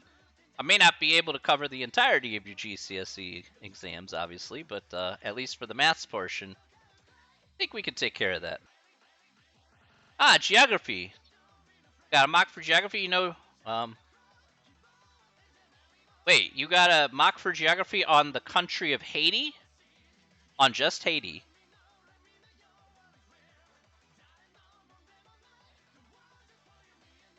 All right, I gotta look at this now. Hang on.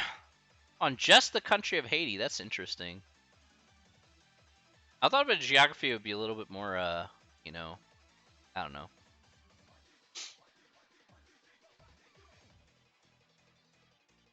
Yes, cool dad, that's correct. Yes, you are correct, sir. Absolutely, 100%. SX is the sample standard deviation. Rho X is the population standard deviation. That's right. Absolutely right, cool dad. Let's go to the big board here, Goldfish. I want to do this. Let's look at the.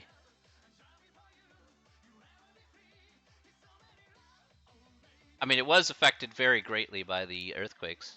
Here's the map of Haiti, because it's right next to the Dominican.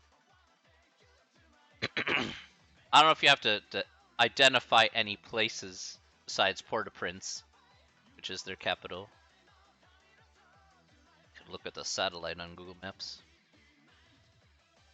Yes, actually, that's true. They do sit on a tectonic plate. Actually, funny thing here, actually, about tectonic plates. We look at actually the plate tectonics here. Is that so Haiti is not in the Ring of Fire. All right, so That's one thing people have to. That's one thing you have to understand. Haiti is not technically on the Ring of Fire because the Ring of Fire just includes around the Pacific Plate here. So if you were to include Haiti here as this extension, then maybe you could consider that as the Ring of Fire. But technically, the Ring of Fire would be all around here, like around Chile, and then going around, and then kind of circling around Japan and stuff like that. So this would be kind of like your Ring of Fire here. However, if your teacher says it's part of the Ring of Fire, just go with that. So that's how I kind of think about it. Um,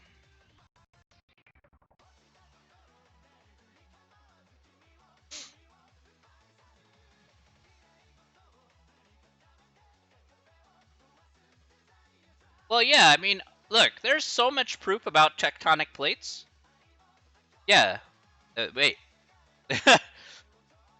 There's so much proof, like, in reality, cool dad. There's a lot of proof for tectonic plates, a lot of proof, like, especially if you talk about the Indian subcontinent. If you talk about India, right? Like, scientists have theorized that India was a floating island at one point, and that it smashed into Asia and created the Himalayas. So, it was a gigantic floating mass that, of course, slammed into a continent, and of course, rubbed up and made all the Himalayan mountains and stuff like that. So it's yeah, it's a theory, right? But they feel that that's why the Himalayas are so much taller than any other mountain ranges in the world because of that fact. So it's a working theory that they've had for a long time, but you know, can I say for certain? Maybe not, but there is clear tectonic activity around the Nepalese region. There have been earthquakes and whatnot, so there is evidence to kind of suggest that, but I'm not going to say that's a certainty. There's also one other thing that's actually kind of interesting.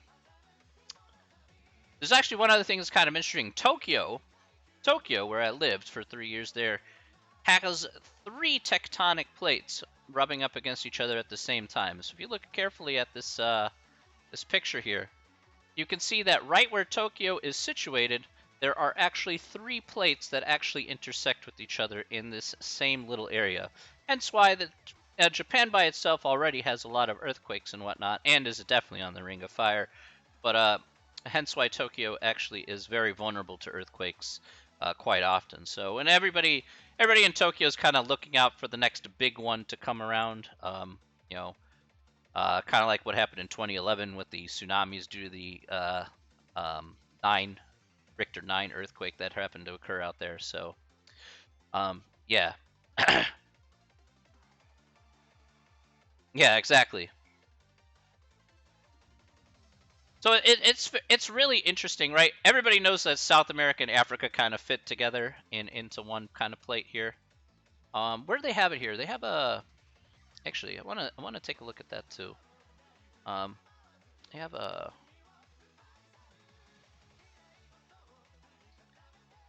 I haven't. I haven't seen Japan since 2022. I. That's right. That caused so much devastation. So the biggest issue with Haiti is that the magnitude of earthquake was pretty bad, but their infrastructure is really bad. So it wouldn't be too much of a problem if they had proper infrastructure and they had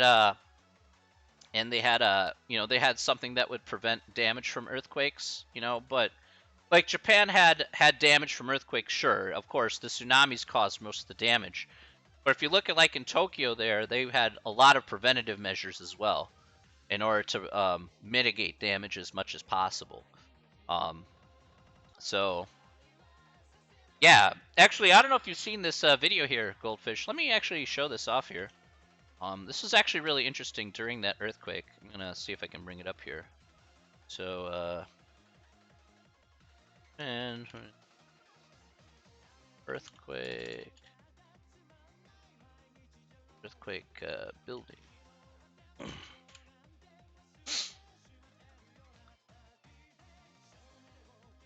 So basically, the way it works in Japan is they have counterweights at the top of every building, right?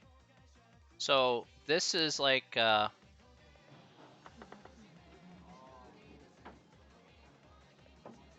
gonna mute this, but I want you to take a look at the building here. This is in Shinjuku. Notice how the building is swaying from side to side, right?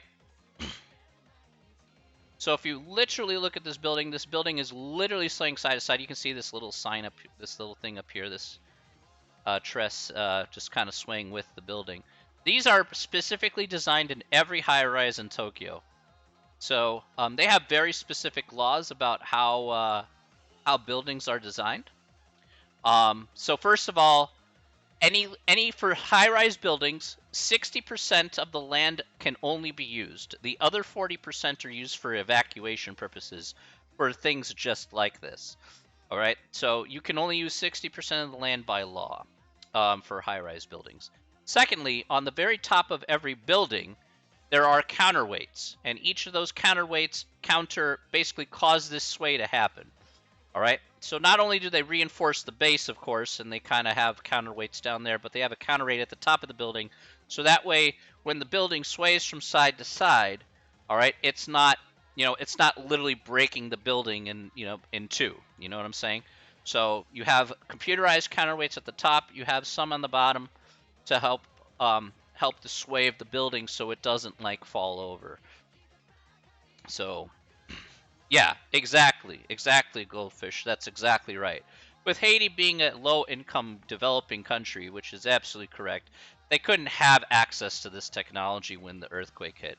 And yeah, that's why. And you're absolutely right, Goldfish. That's why it was especially devastating because it's just like, what could you do? There's nothing you could do. In a country like Haiti, unfortunately. So, and of course, you're just kind of left to pick up the pieces as a result. So, um, yeah, that's I definitely give you that's definitely true. So this happened in a lot of different buildings. I was in this did definitely happen in a lot of buildings. This was what was this in Chiba? I want to say this was in Chiba. This looks like Chiba. Definitely not Odaiba. It's Chiba. Yeah. So this actually very interestingly enough, let me pause the video right here. The reason why this is happening and why the water is coming up, or why the ground kind of cracks, you kind of get liquefaction here, is some parts of Tokyo here are actually built on reclamated land. So, for example, some parts of Tokyo are literally built on old landfills, where they fill in the land with earth and dirt and garbage, and then they build stuff on top of it. So, for water to come out the ground, of course, for infrastructure and whatnot, they again, of course, that's going to come out of the ground, but so does garbage as well from old landfills that they built over it. So a lot of land is reclamated just like that. So artificial islands are no surprise in Japan in order to create more livable space. So hence why this actually happens during an earthquake. Why it's not surprising that this actually did happen in 2011 when it did. Um,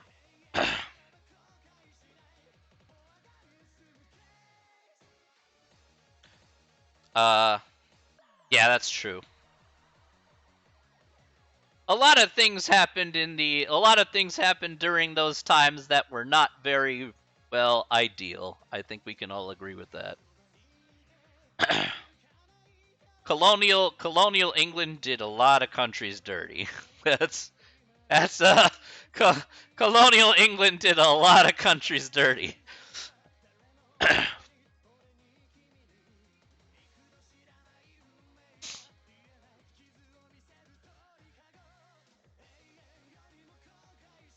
mean, it wasn't any better in when there was British Raj in current day India. So British Raj wasn't any better. So yeah.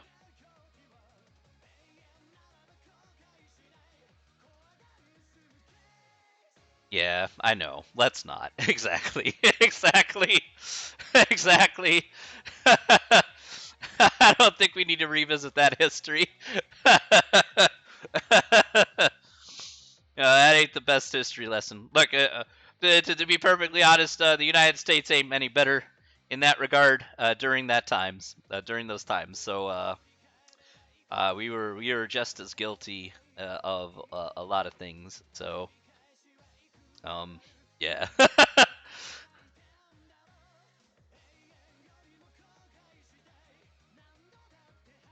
But that's what you when you're talking about history, you got to acknowledge it. So it happened.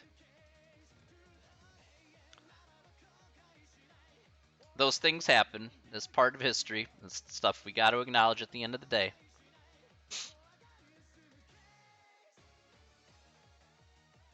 I would say that now, hopefully, we're slowly learning our lessons. So right now, right now, things you got to be really careful these days.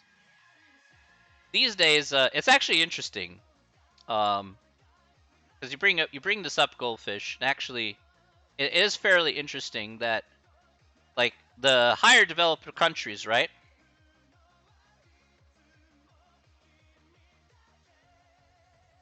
Yeah, Ralph Lauren. Wow, really? I was not. Um, that's kind of surprising. I didn't even actually know that. Here's one thing you may know or may not know, Goldfish. Ford made army equipment for both sides of the war.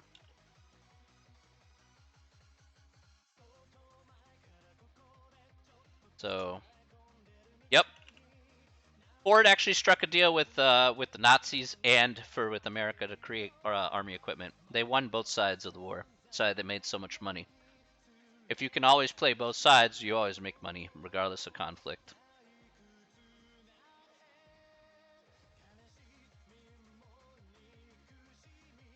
Yep, that's right. That same Ford company that's based out here in Detroit is exactly the same company that made equipment for the Nazis in World War II. Again, entrepreneurship, right? my friend, my friend, how do you win in any war?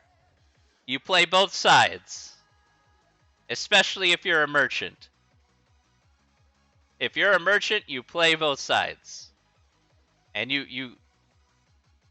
I mean, you basically it doesn't matter who wins or loses. You always win because one of the sides is gonna win in that conflict.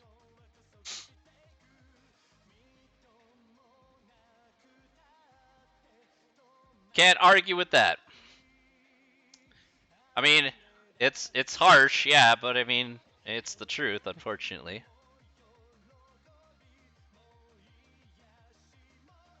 They made peace. I can't. I gotta. Hey, that's history for you. Henry Ford struck a deal. It was like pretty early on too, before the U.S. entered the war with with the with the Nazis. Like, oh, we'll make some stuff for you. I'm like, okay, cool, man. Meanwhile, they're producing a bunch of equipment for the Americans. It's like, okay. And the Americans come into the war. Like, all right, we'll take we'll double dip. Fine. Business, Spanish, and geography. Very good. Very good.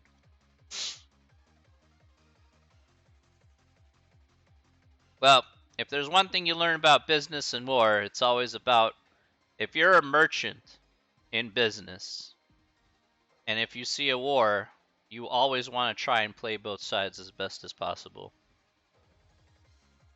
You try. Doesn't mean you will. Yep, you sell both sides always. That's like the number one rule.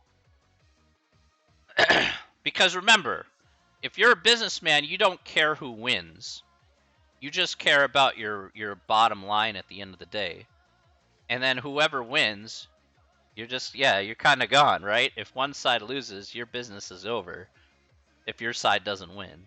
So if you play both sides, then you're not going to care. And you're just going to make stuff as much as you want. So, yeah.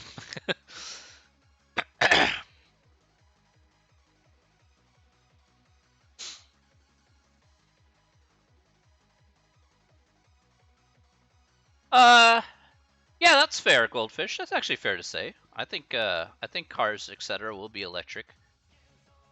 I think it's just I think it's excuse me. Sorry, stuff in my throat. Um, I think it'll be a slow rollout. Like Tesla is a leading one. There's other competitors there for Tesla as well, such as Neo and other car brands that certainly wanted to go electric. Even major car brands, right? Even major car brands are going more electric. Like hybrid vehicles are pretty popular.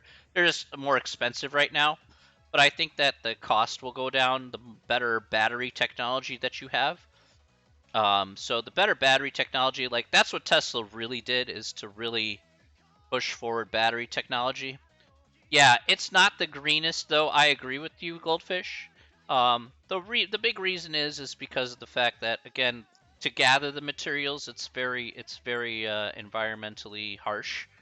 So like for like especially like lithium ion batteries or old school nickel cadmium batteries, lithium ion it's not the easiest to mine. It's not the it's pretty environmentally damaging to mine the stuff. So what you want is to actually develop battery technology to have last longer charges, essentially. So, like, I liken it to my, yeah, exactly. So I liken it to my cell phone, right? So I have my cell phone here, right? And, you know, my cell phone needs charging typically with nickel. We're going to get our garbage cars from back. I'm afraid that the DeLorean has seen better days. I want my floating cars. The floating cars would be pretty cool. I ain't gonna lie. Um, I mean, there are flying cars. I mean, it's true. Flying cars do exist. Let's not forget about that. Um, 2050, they reckon all be electric. Yes, I can see that. That could be true. That could be true.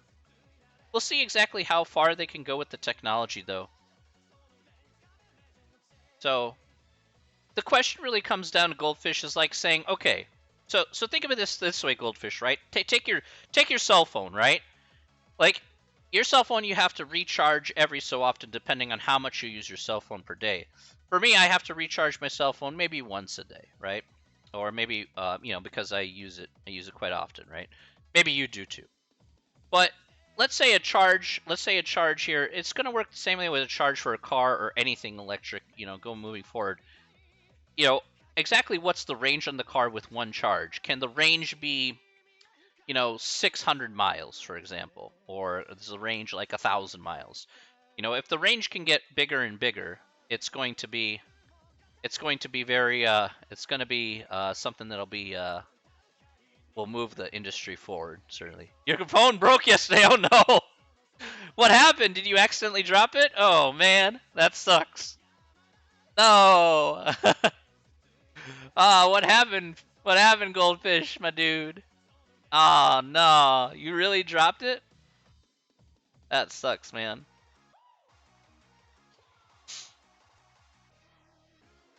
I hate when that happens. Oh, do you have to get a new one?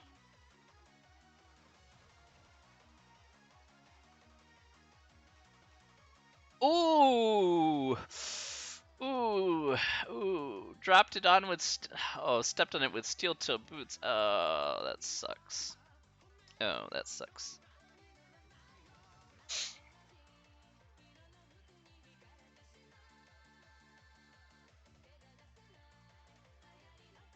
Buddy, why are you going for an iPhone? I'm so sorry. Why are you doing that to yourself, man? Why? Why would you do that to yourself? You know how much an iPhone costs, Goldfish? It's like $1,000. Like, you might as well buy a laptop, seriously. I'm sorry you have to go for an iPhone. I'm so sorry. I'm gonna shill for Android phones. Oh, if it's your brother's old phone, that's fine then. Okay. If it's used, that's cool then. But if it, well, I was gonna say if it was like brand new and stuff, I'll be like, dude, what are you doing? We're gonna have to have a talk. If it was, because I don't I mean my opinion. This is just my opinion that I don't think iPhones are worth it. So I mean they're aesthetically really good. It's just that Apple's are terrible. So yeah. I don't like how Apple does their business practices. So Apple's shady business practices about how they handle fixing phones and stuff is pretty not cool. Offered 150. He said yeah. It's 300 new. Okay.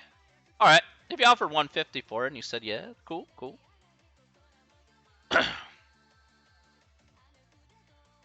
Indestructible.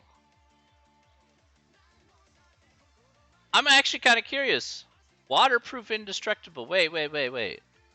Uh, the I know like some Samsung phones are waterproof and stuff. If that's what you're talking about. Dang. Well, I hope you didn't run it over with the car there, cool dad. Do G. Do G. Yeah, my phone is a OnePlus. I've had this for a few years now, so I think I have a OnePlus. I have a OnePlus 6, so that's my phone. I think they're up to OnePlus 9 now, but I don't get a phone too often. I try and replace my phone every like 4 or 5 years when it starts slowing down and stuff, because usually like software and apps usually outstrip it. But yeah. Can I run it over with my work car I use at the yard? Hmm.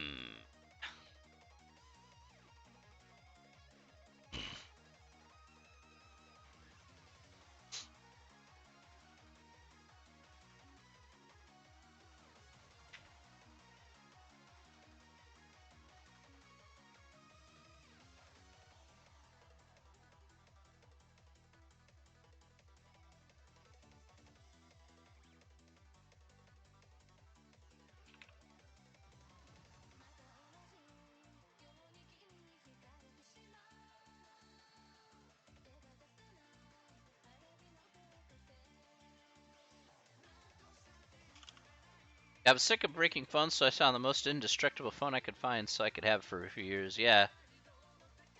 I don't know what you guys do with your phones. You guys put it in your pocket or something? Cause I always put my take a scorpion forklift. Holy smokes!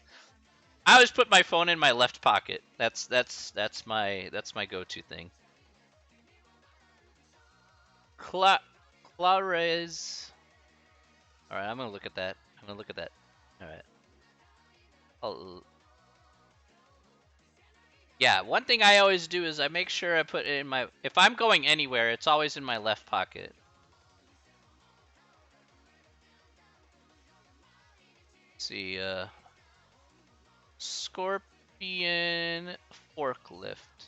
Here we go. I'm gonna look up scorpion forklift here. Yeah, that's what I'm talking about. Oh, I like that.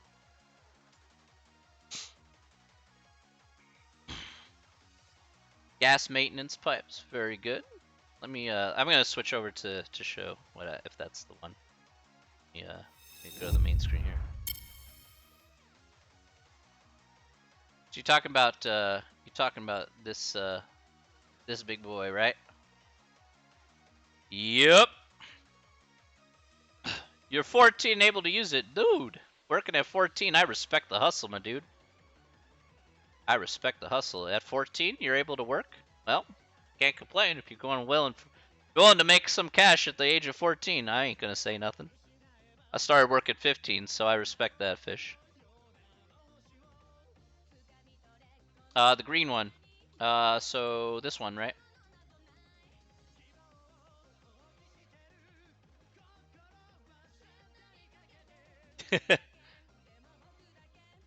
Yeah.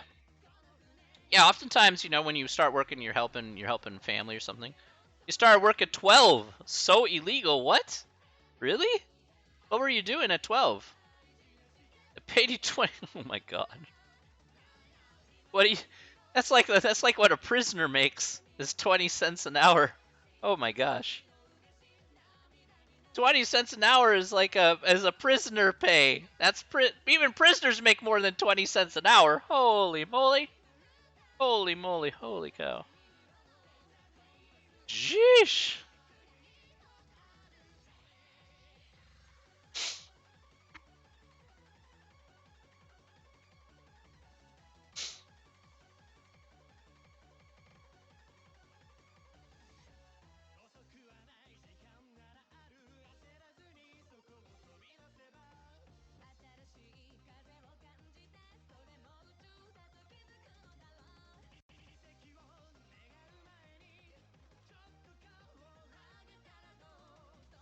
Man.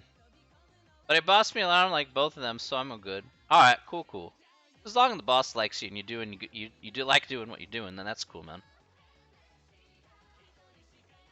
Do you have any idea what you wanna do in the future there, Goldfish?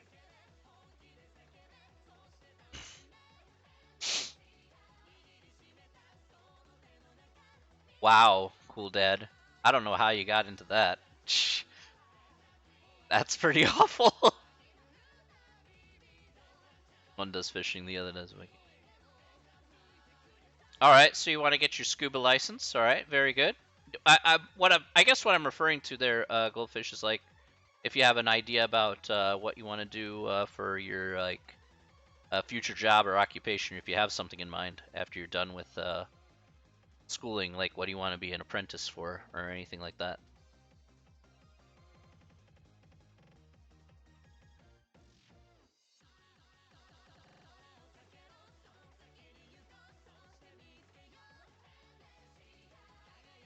Marine biology, okay, I respect that.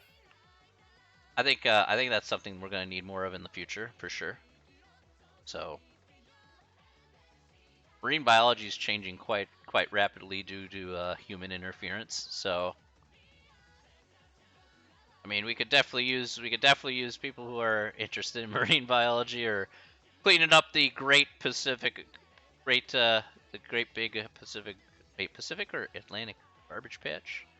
Where was that? Okay, now I gotta go.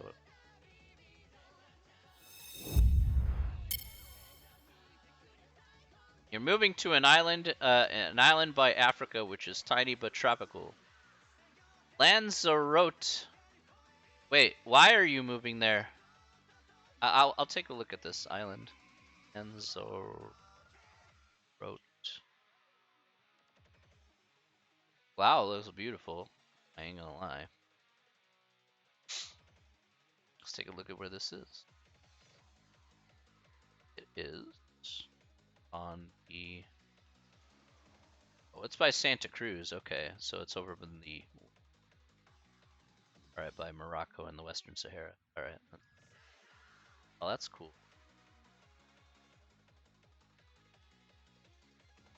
It's by Tenerife. Oh wow, looks really nice. Oh wow, it's really beautiful. Got a nice big old volcano. Look at all those volcanoes. Look at all those calderas. Holy cow, that's cool, man. It's definitely a very active site. Your dad wants to retire, and they're like family out there, so we call them family because of how close they are. Wow, it's really awesome. This is beautiful. I mean, there's a lot of beautiful nature out there. Look at all those calderas, man. This is still I don't know if this is still active or not, an active volcano, but you can tell there has been a lot of activity there. Wow. Oof. Yeah, definitely. Look at all those pockmarks all over the landscape.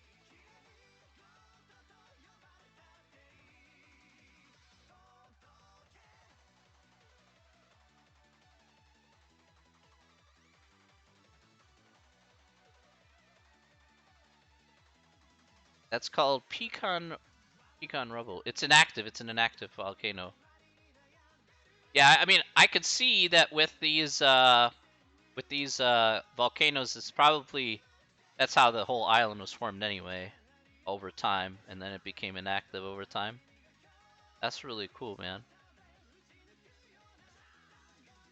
So it's kind of like the Galapagos. Galapagos work kind of in the same way, where they have an underwater volcano that forms the Galapagos, and then it's slowly drifting as well.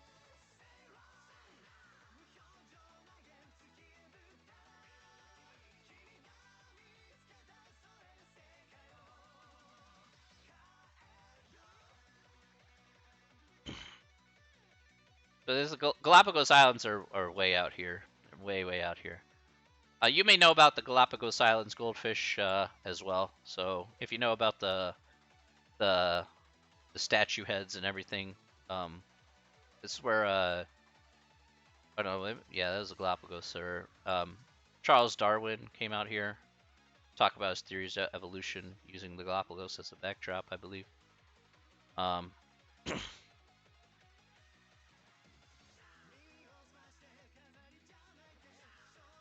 hey, right on, man.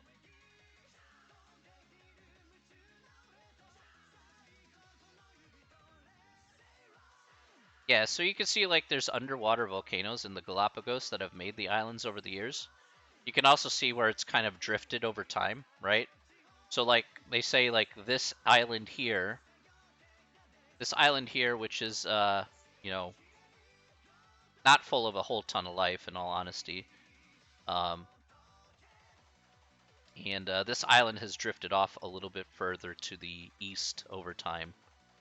So you can see that a lot of these islands have kind of drifted a little bit east over time, and maybe a little southeast, I suppose. This especially, like this island here, Island Espanola. It's not a whole lot on this island, in all honesty, but yeah, this used to be like teeming with life. They said this island used to have like a lot of life on it, like the main island here. But of course, since it drifted off east over time, its weather pattern has changed, which is why the landscape has changed a little bit. So, it was really interesting watching that documentary about it. So,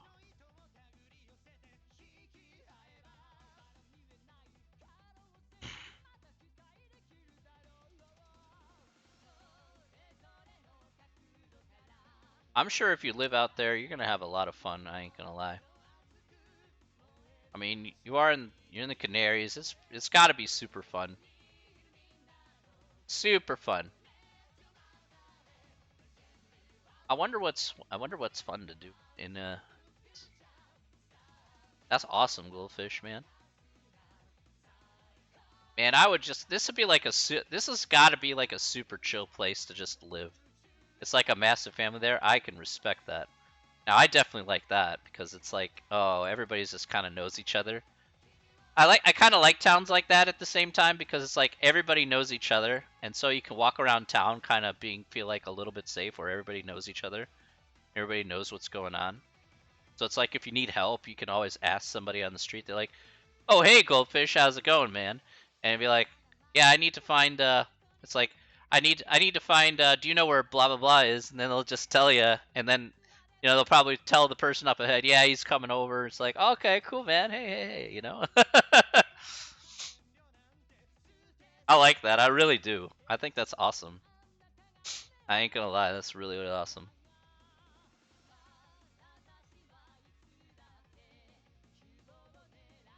Like you speak to them like their family, man. I love those sort of places. I'm not gonna lie. I love those sort of places, 100%. It was like that, it's like that feeling when I was in Japan. It was like the first city I was in, you know, um, now the town I was living in at the time, it was the northernmost town. It was a town called Asaikawa. It's pretty big in Hokkaido, right? The second biggest city in Hokkaido.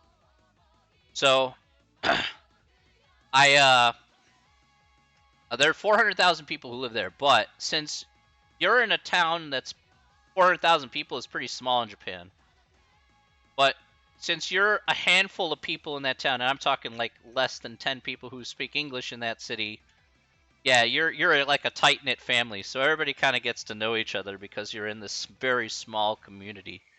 out of those 400,000 people, and it's just like everybody kind of, you know, the same people, you see the same people, you kind of part of that little circle, click, and then and then the people of the town start to kind of get to know you because you're kind of stuck out, but at the same time they'll take care of you because they know what you're about. So I thought that was kind of cool when I was living there.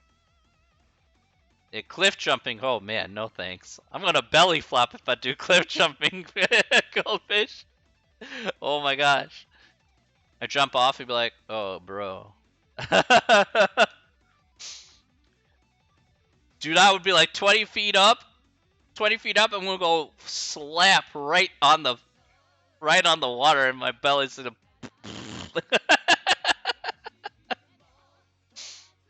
Dude, that's what's gonna happen. Dead serious. Buddy, it's gonna be bad. It ain't gonna be perfect, let me tell you. Oh my gosh.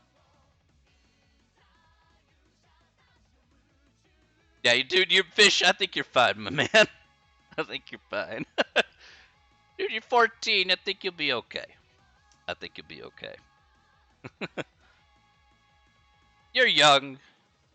Just just make sure you have proper form when you jump into the water, you know. Have your feet in the correct set position, you know, and whatnot. Make sure you note the depth of where you're going when you get in. Yeah, yeah.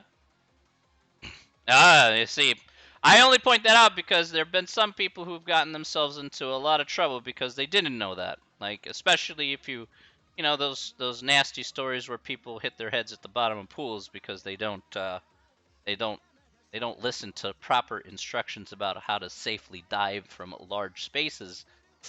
Yeah. If they don't know where the bottom of the pool is, then we got a problem, you know. I respect the hustle, goldfish. I respect it, my man.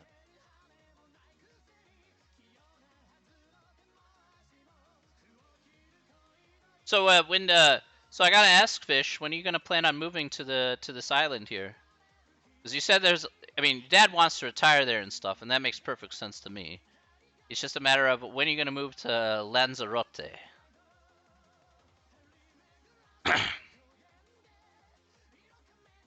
uh, or is it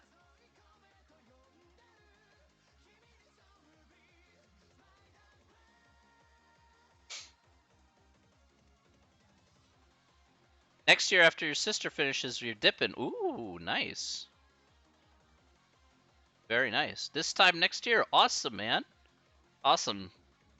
I'm sure you're really excited. So you're gonna be throughout the well, since you're still gonna, you know, you'll be 15 by that time, right? So by this time next year, you'll be 15.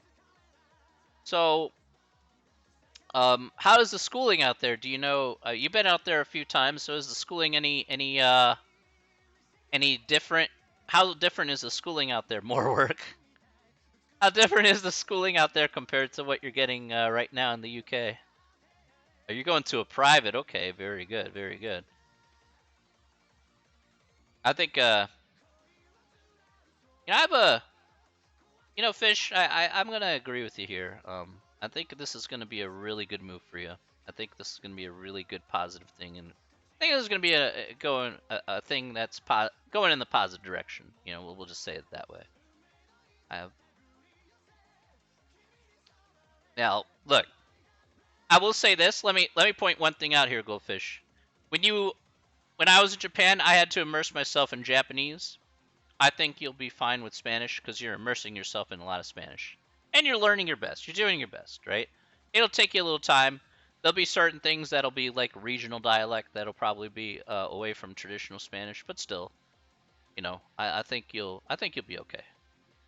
You'll start to pick up more and more the more the more you dive deep into it when you're in like a primarily different language speaking culture. So yeah, I think you'll be fine. I think you'll be fine, man. You'll be perfectly fine. You shouldn't have a problem whatsoever, my dude. I know people get worried, but in all honesty, you have no reason to get worried. You're in good shape.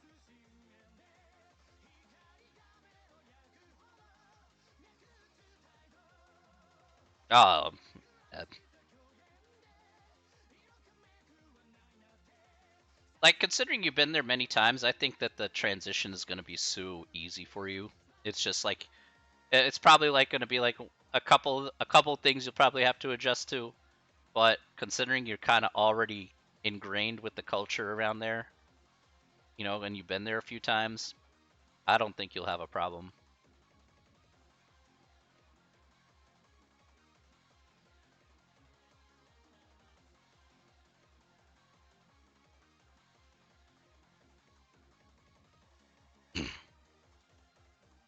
Ooh, lovely. Have you heard about this island here on the Canary Islands? Have you heard of La Palma?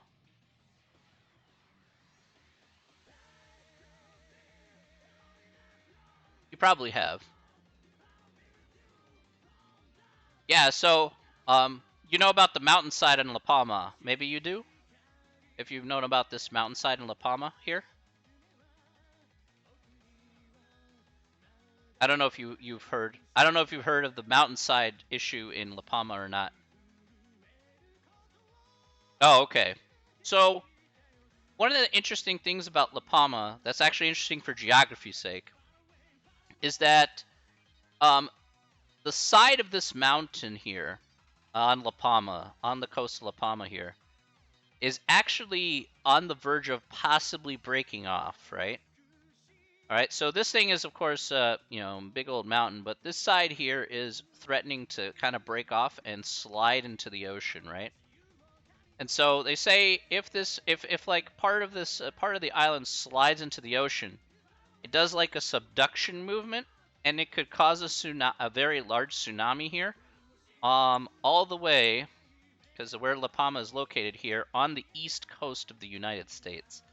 So one of the things that a lot of researchers do, specifically, is they go and monitor La Palma because they don't know what's going to happen here, in terms of if this big chunk of like literally like part of the mountain like literally sliding into the ocean, and it kind of slides up and under, and of course it causes a lot of waves, and then with that power of those rocks kind of floating in, they could cause a huge tsunami. So that's actually one of the things that I was watching a documentary about, like a mega tsunami would happen because of this little area here on La Palma.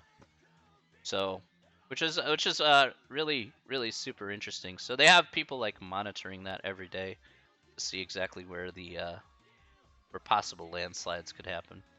I found that to be rather fascinating.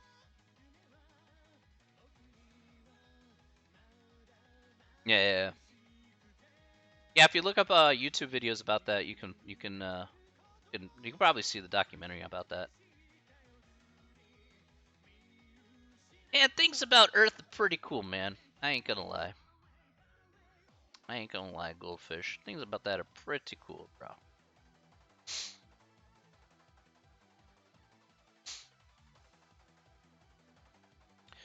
Well, goldfish, it's just you and me. I don't know. Do you want to raid James? Unless anybody has any other questions, and I don't know if anybody else is here. Do you wanna raid James? James is online right now. Okay, he's doing war zones. I know you might want to do war zones with him. You know, yeah. I think actually one more thing, Goldfish. You remember how you were saying? You remember? You remember how you were saying that you would often get angry? I think come down this time next year, right? And how you having a bit of the anger issue there that you mentioned. I think maybe this might be the place that kind of mellows you out. Sometimes a change of environment is exactly what you need, right? I think that the way you're speaking, the way the amount of effort you kind of put it in to kind of get this does. I think this may be like the panacea for you to kind of like be like, all right, I can I can veg, I can chill out, and I can relax. Maybe this is, you know, for me that was like Japan too. Like, you know, I felt really stuffy at my house, and then when I moved to Japan for 4 years, I was like, I really mellowed out a lot. I really did. It was like just the thing that I needed. I hope that moving here is going to be,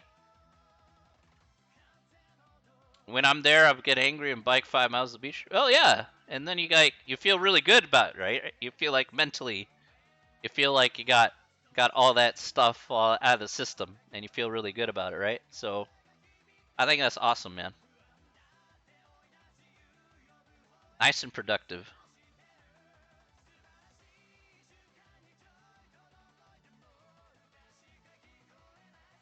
Uh, Free diving when you can. Okay, very good.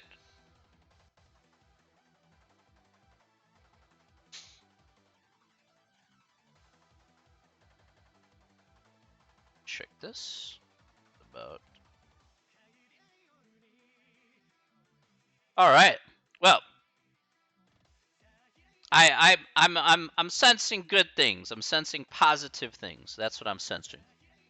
Holy smokes, that's a lot. All right, my dude. Let's go raid James, and let's have a grand old time, shall we? All right. But I got to do my outros here. I do the outro here, so that way for anybody watching, you know exactly what happened. All right, everybody. Yeah. All right, everybody. Thank you very much for joining me here on the stream. All right, thank you very, very much here. We're gonna raid James M. Hodges because James M. Hodges is a G. All right, so that's what we're gonna do here. I want to thank Fish and everyone here on the chat who asked me questions and whatnot. Thank you so very much. I'll be back here in let's see, I started at 6, so that's gonna be 4.5 hours from now. Yeah, that'll be my next stream. But in any case, we're gonna raid James. Let's do this. All right. Where's All right, James is. Why is James not appearing? James M. Hodges. Gotta find him. Here he is. All right, James M. Hodges. Let's start this raid. Baboo. Let's go. All right. All right, let's do it. We'll see you later, everybody. Take care of yourself. Bye.